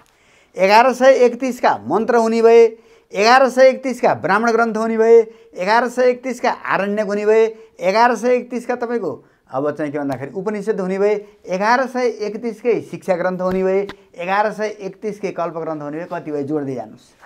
अब नि डाक्टर साहब, अब भने त्यसको जम्मैको आधार ऋग्वेद हो। अब म अन्तिमतिर छु डाक्टर साहब। जस्तो ऋग्वेदको कुरा यति गरिरहँदा अहिलेको समयमा नेपाली समाज र विश्वव्यापी रूपमा ऋग्वेदको सान्दर्भिकता अघि त हामीले धेरै व्याख्या गरिसक्नुभयो। अहिले वर्तमानको समयमा चाहिँ यसको सान्दर्भिकता नेपालसँगै विश्वभरि कतिको छ? अब पहिलो कुरा त यसले के भन्यो भन्दा समाजलाई निर्देशन विद्याले गर्ने हो। ल हेर्नुहोस्, प्रजातन्त्र भनेकै होइन, संसारमा नियमले शासन गर्ने भनेको, नियम भनेको विद्या, ज्ञान होइन त हो। ऋग्वेदले के भन्यो भने पहिलो कुरो हामी असल नागरिक हुनुपर्छ, असल बासिन्दा हुनुपर्छ, त्यसका लागि आपसमा सरसहयोग, मित्रभाव हुनुपर्छ भन्यो। र सबभन्दा महत्त्वपूर्ण कुरो, मैले हजुरलाई ती मन्त्रहरू पढेँ, ऋग्वेदका अन्तिम 4वटा मन्त्र, त्यसले के भन्यो? अहिले हाम्रो तपाईँ फेसबुकमा हेर्नुहुन्छ, जम्मैलाई गाली मात्रै गरेर देख्नुहुन्छ नि, जम्मैलाई होच्याएको मात्रै देख्नुहुन्छ, आक्रोश मात्रै छ हो। जम्मैलाई चाहिँ कमी कमजोरी मात्रै देखाएको, त्रुटि मात्रै देखाएको, समस्या मात्रै देखाएको छ नि, यसले के भनौँ, बसौँ, छलफल गरौँ, ल हेर्नुहोस्, मन मिलाउँ, ल हेर्नुहोस्, गाली नगरौँ, मन मिलाउँ, ल हेर्नुहोस्, हाम्रा मन मिलुन्, हाम्रा मुटु मिलुन्। कसरी मिल्छन् त? बसेर छलफल गर्नु पर्यो नि, है। हाम्रा मन मिलुन्, हृदय मिलुन्, आकाङ्क्षा एउटै हुन् र त्यही अनुसार हामीले फल प्राप्त गरौँ भनेपछि ऋग्वेदको जुन अन्तिम 4वटा मन्त्र हुन्, याभन्दा ठुलो साम्यवाद, याभन्दा ठुलो समाजवाद, याभन्दा ठुलो प्रजातन्त्र, याभन्दा ठुलो संविधान कुनै हुन्छ र? र यसले आदर्श राज्य, कस्तो आदर्श राज्य कल्पना गरौँ ल भन्नुहोस् त? शासक जनताले चुन्ने होइन, समाज चलाउनका लागि समृद्धि चाहिने, त्यो समाजमा समृद्ध मान्छेले विद्वानले भनेको मान्ने, ल हेर्नुहोस्। अनि राम राज्य भने यही हो डाक्टर साहब, यही हो है। पछि गएर राम राज्य र समाजवाद साम्यवाद एउटै हो होइन, पछि गएर निर्माण भई शब्द त वेदमा यी शब्द छैनन् होइन। तर यसले के भन्यो भन्दा पहिलो कुरो असल मान्छे, असल नागरिक है, र उसले त सारा विश्व हाम्रो हो, हामी सबै विश्वका हौँ, यी सीमा त सुरक्षाका लागि, स्रोत व्यवस्थापनका लागि हुन् भनेर यसले त युएनओले के कल्पना गर्छ ल भन्नुहोस् त? भनेपछि नेपालको सन्दर्भमा डाक्टर साहबले भनिहाल्नु भयो, फेसबुकको उदाहरण दिइसकेपछि पुगिहाल्यो। विश्वको सन्दर्भमा जस्तो विश्वका देशहरूको बिचमा टसल छ नि, उसले वहाँ आक्रमण गर्छु भन्छ, उसले वहाँ गर्छु भन्छ, त्यो एकदमै मिल्यो। एकदमै यो ऋग्वेदका विभिन्न यिनी सूक्तहरू तपाईँको विभिन्न भाषामा उल्था गरेर यी चाहिँ के भन्दाखेरि उपलब्ध गराउनुपर्छ। हामीले स्कुलमा, क्याम्पसमा, विश्वविद्यालयमा यी पढाउनुपर्छ। यस्तो चाहिँ तपाईँको चाहिँ उच्च कोटिको ज्ञान है, यो त युनिभर्सल ल हो नि। ए कुनै जातका लागि, कुनै धर्मका लागि, कुनै देशका लागि, कुनै राजनीतिक व्यवस्थाका लागि होइन, यो समस्त मानवको सम्पत्ति हो, समस्त मानवको ज्ञान हो। त्यसो भएर हामीले यहाँ चर्चा गरिरहँदा हाम्रा लागि यो सौभाग्य कुरो हो, कमसेकम यो मानव सम्पदा। म त डाक्टर साहब अब यस्तो गरौँ, तपाईँसँग फेरि यसरी अन्तर्वार्ता यो विषयमा हुन्छ, मानव सम्पदाका बारेमा धेरै महँगो र धेरै गर्विलो कुरा हो जस्तो लाग्यो। यो चाहिँ हामीले गर्ने शुभ अवसर पायौँ। मलाई लाग्छ कि हाम्रो जीवनको पनि एउटा सार्थकता हो। कमसेकम हाम्रा ऋषिहरूले हजारौँ वर्ष अघि हाम्रा कल्याणका लागि है यसरी हामीलाई राखिदिएको सम्पत्ति हामीले प्रयोग गर्न नजानेर धेरैले भन्छन् नि, नेपाल सुनको कचौरा लिएर भिख माग्छ भन्छन् नि, हो त्यस्तै वेदहरू सुनका कचौरा हुन्। हामीले चाहिँ के भन्दाखेरि मान्छे मरेपछि गएर त्यो पढ्ने भनेको उही सुनको कचौरा लिएर भिख मागे जस्तो हो। त्यसो भएर हामीले कमसेकम हाम्रा पण्डितहरूले पढेर वेद छ, जिउँदो छ भनेर राखिदिनु भएको छ, त्यसका लागि उहाँहरूलाई धन्यवाद छ। तर वेदका दुईटा अर्थमध्ये एउटा अर्थ पनि इमान्दारिताले गर्न भ्याउनु भएको छैन, त्यसको शुद्ध उच्चारण। हाम्रा अब चाहिँ पुरोहित पण्डितहरूले कतिले अब यो शुद्ध उच्चारणको शिक्षा लिनुभएको छ, अभ्यास गर्नुभएको छ। पहिलो कुरा त वेदलाई शुद्ध उच्चारण गर्नुपर्छ, नम्बर 1। नम्बर 2, वेदमा देवता, ऋषि र छन्द नजानी गरिएको यज्ञ फलिफाप हुँदैन, अपूर्ण हुन्छ। हो, फलिफाप हुँदैन भनेको छ। भनेपछि तपाईँले जब मन्त्र नै शुद्ध पढ्नुहुन्न, त्यसको अर्थ नै बुझ्नुहुन्न, अर्थ यजमानलाई बुझाउन सक्नुहुन्न भनेपछि तपाईँले गरेको यज्ञ त तपाईँलाई पनि फलदायी भएन, यज्ञलाई यजमानलाई पनि फलदायी भएन। यो त यजमानलाई मैले गरेँ भन्ने सन्तुष्टि भयो, हजुरलाई कर्म गरेर अब कर्म बापत चाहिँ केही पारिश्रमिक पाउनुभयो, अब चाहिँ प्रत्येक काम गरेपछि केही पारिश्रमिक आउँछ। त्यसो भएको हुनाले हामीले जसरी गर्नुपर्ने थियो त्यसरी यसलाई गर्न नसकेका कारणबाट हाम्रा सन्ततिहरू बितर्किए, हाम्रो मुलुक बितर्कियो, हाम्रा मान्छेले यी बाहुनका ग्रन्थ हुन् भनेर जलाए। ल हेर्नुहोस्, माओवादीहरूले त संस्कृत विद्या नै, संस्कृत पढाउने मास्टर नै मारे, टुप्पी काटे। हो, त्यसो भएर त्यो त नजानेर हो, किनभने यो त यसमा कुनै कहीँ चाहिँ कसैको यसले विरोध गर्दैन, न यसले मुसलमानको विरोध गर्छ, न क्रिस्चियनको विरोध गर्छ, किनभने यो त तिनीहरू जन्मनुभन्दा हजारौँ वर्ष अघि आएर समस्त मानवको कल्याणका लागि दिएको मन्त्र हो। अब डाक्टर साहब, अब जस्तो हाम्रो अब ठ्याक्कै यही अघि डाक्टर साहबले भने जस्तो हाम्रो समाजले वेदलाई चाहिँ नि बाहुनहरूले पुरेत्याइ गर्ने किताब भनेर यदाकदा हल्का रूपमा टिप्पणी गरेको र यसभित्रको ज्ञानको सागर छ भन्ने पक्षलाई अवहेलना गरेको जुन अहिले डाक्टर साहबले भन्नुभयो पनि देखिन्छ। यसमा अझै जस्तो अवहेलना छ नि, यो बाहुनहरूले पुरेत्याइ गर्ने र यो भित्रका मन्त्र हल्का त हुन्, यो केही पनि होइन भन्ने तरिकाले हेरिन्छन्, तिनीहरूलाई चाहिँ डाक्टर साहबले के भन्नु? होइन, यसो उहाँहरूलाई ज्ञान भएन, उहाँहरूले पेसाका रूपमा मात्रै लिनुभयो होइन। अब जस्तै हिजोका दिनमा के थियो भने खास पेसाहरू थिएनन् होइन। पेसाहरू नभएको हुनाले 2-4 पैसा आउने एउटा स्रोत। अर्को कुरो अब गाउँमा हामीले चाहिँ अब संस्कार त गर्नु पऱ्यो, न्वारन त गराउनु पऱ्यो, विवाह त गराउनु पऱ्यो, मरेपछि क्रिया गराउनु पऱ्यो होइन। त्यो समाजसित जोडिएको, जीवनसित जोडिएका कुराहरू भए है, त्यसको अर्थ, त्यसको गम्भीरता आवश्यक पर्छ भन्ने कुरा समाजले बुझेन, राज्यले बुझेन। पहिलो कुरो त राज्यले यसभित्रका यी यति गम्भीर कुरा हुन्, यी हल्का कुरा होइनन् भन्ने कुरा त हाम्रो शिक्षा क्षेत्रले बुझ्नु पऱ्यो नि। पण्डितलाई के दोष भयो र? पुरोहितलाई त कुनै दोष भएन नि। पुरोहितले त कमसेकम बचाइदियो है। पुरोहितले कमसेकम मन्त्र पढेर हामीले मन्त्र छन् भन्ने थाहा पायौँ। तर मेरो मात्रै हो भनेर च्यापेर पनि राख्यो। त्यो उहाँले नबुझेर, उहाँले किन बुझ्नु भएन भने कुइरेले सबभन्दा बढी चाहिँ वेद पढेर तिनी उल्था गरेर हामीले जुन अहिले वेदका किताब छापिएका पाउँछौँ, यो बेलायत र जर्मनीबाट आएका हुन्, ती बिचरा गाई खाने मान्छेले चाहिँ यी चाहिँ गरेर पढेर विद्वान भएर पठाए भन्ने नबुझ्या हुनाले उहाँले के बुझ्नुहुन्छ भने यो चाहिँ दलितले पढ्नु हुँदैन, यो क्षेत्रीले पढ्नु हुँदैन, यो वैश्यले पढ्नु हुँदैन, यो मैले पढ्ने हो भने उहाँहरूको अध्ययन नपुग्या हुनाले उहाँले त्यसो भन्नुभयो हो। या फेरि अब निश्चित कहिले कहिले स्वार्थ पनि हुन्छ नि। अब यज्ञहरू थोरै हुन्छन्, ती चाहिँ यज्ञहरूको सीमा हुने भएको हुनाले अब बाहुनहरू धेरै भइदिए भने, सबैले मन्त्र पढ्यो भने मैले बिचरा 2-4 पैसा आउने श्राद्ध गराउनु पनि पाउँदिनँ कि भन्ने त्यो चाहिँ स्वार्थले पनि त्यो भएको होला। अन्यथा त्यो उहाँहरूलाई जानकारी नभएर यो भएको, उहाँहरूले जानेर चाहिँ होइन। अब डाक्टर साहब, म अन्तिममा एउटा प्रश्न के सोध्छु भने समग्रमा यति कुरा गऱ्यौँ हामीले। डाक्टर साहब आफै पनि अङ्ग्रेजीमा विद्यावारिधि गर्नुभएको, अङ्ग्रेजी विषयकै प्रोफेसर हुनुहुन्छ। हुन त डाक्टर साहबको यो साहित्य कला र धर्म कर्ममा अत्याधिक रुचि छ, बरु अङ्ग्रेजीमा नहोला भन्ने जस्तो लाग्छ मलाई अहिले डाक्टर साहबले यसरी बोलिरहँदा। अब डाक्टर साहबले पूर्वीय र पश्चिमा शास्त्रको उत्तिकै अध्ययन गर्नुभएको छ र अध्येता पनि हुनुहुन्छ। अहिले जति कुरा गऱ्यो नि डाक्टर साहब, मैले केही भन्न पनि सोध्न पनि छुट्याएँ होला। मैले सागर हो, सागरबाट मैले एक थोपा पानी त लिन सकेँ कि सकिनँ भन्ने लाग्छ। अब ऋग्वेदको यो अहिले जति चर्चा गऱ्यौँ, ऋग्वेदको स्थानलाई डाक्टर साहब पूर्वीय र पश्चिमी शास्त्रको अध्येता भए हिसाबले यो स्थानमा कसरी मूल्याङ्कन गर्नुहुन्छ डाक्टर साहब? र मैले सोध्न छुटाएका र डाक्टर साहबले भन्नै पर्ने कुराहरू पनि यसैमा इन्क्लुड गरेर भन्ने। धन्यवाद सुमेशजी। अब ऋग्वेद त संसारमा यो 1 नम्बरमै आउँछ है। संसारमा ऋग्वेदलाई तुलना गरिने कुनै पनि ग्रन्थ छैन, समयका हिसाबले, विषयवस्तुका हिसाबले र सम्प्रदाय रहितका हिसाबले। किनभने अरू सम्प्रदायका ग्रन्थहरू हुन्। अब बाइबल हेर्नुभयो भने उसले अब क्रिस्चियन जीसस क्राइस्टलाई मान्ने बाहेक अरू सबै नक्कली हुन् भन्छ होइन। तपाईँले अब कुरान हेर्नुभयो भने अब अल्लाहलाई मान्ने बाहेक अल्लाह मात्रै गड हो, अरू चाहिँ ईश्वरै होइनन् भन्छ होइन। यसै गरी अब विभिन्न पछि हाम्रा पनि पुराणहरूमा त्यही हविगत छ। उनीहरूको मात्रै होइन है, हाम्रा पुराणहरूमा पनि शिव मान्नेले शिव मात्रै ठुला हुन्, विष्णु मान्नेले विष्णु मात्रै ठुला हुन्, अब तपाईँको चाहिँ देवी मान्नेले देवी मात्रै ठुला हुन्, अब तन्त्र मन्त्र गर्नेले भूत प्रेत पिशाच ठुला हुन् भने यसले चाहिँ के भन्यो भने सबैको आफ्नो ठाउँ छ, सबै खोला हुन् है, सबै खोलाको अस्तित्व छ, सबै गोरेटाको अस्तित्व छ, तर मूल बाटो एउटै हो। त्यसै गरी विभिन्न देवताहरू पनि छन्, देवीहरू पनि छन्, तर ती सबैको सारभूत रूप एउटा हो। त्यसो भएर जुन बाटोबाट गए पनि आखिर पुगिने मूल बाटोमा हो।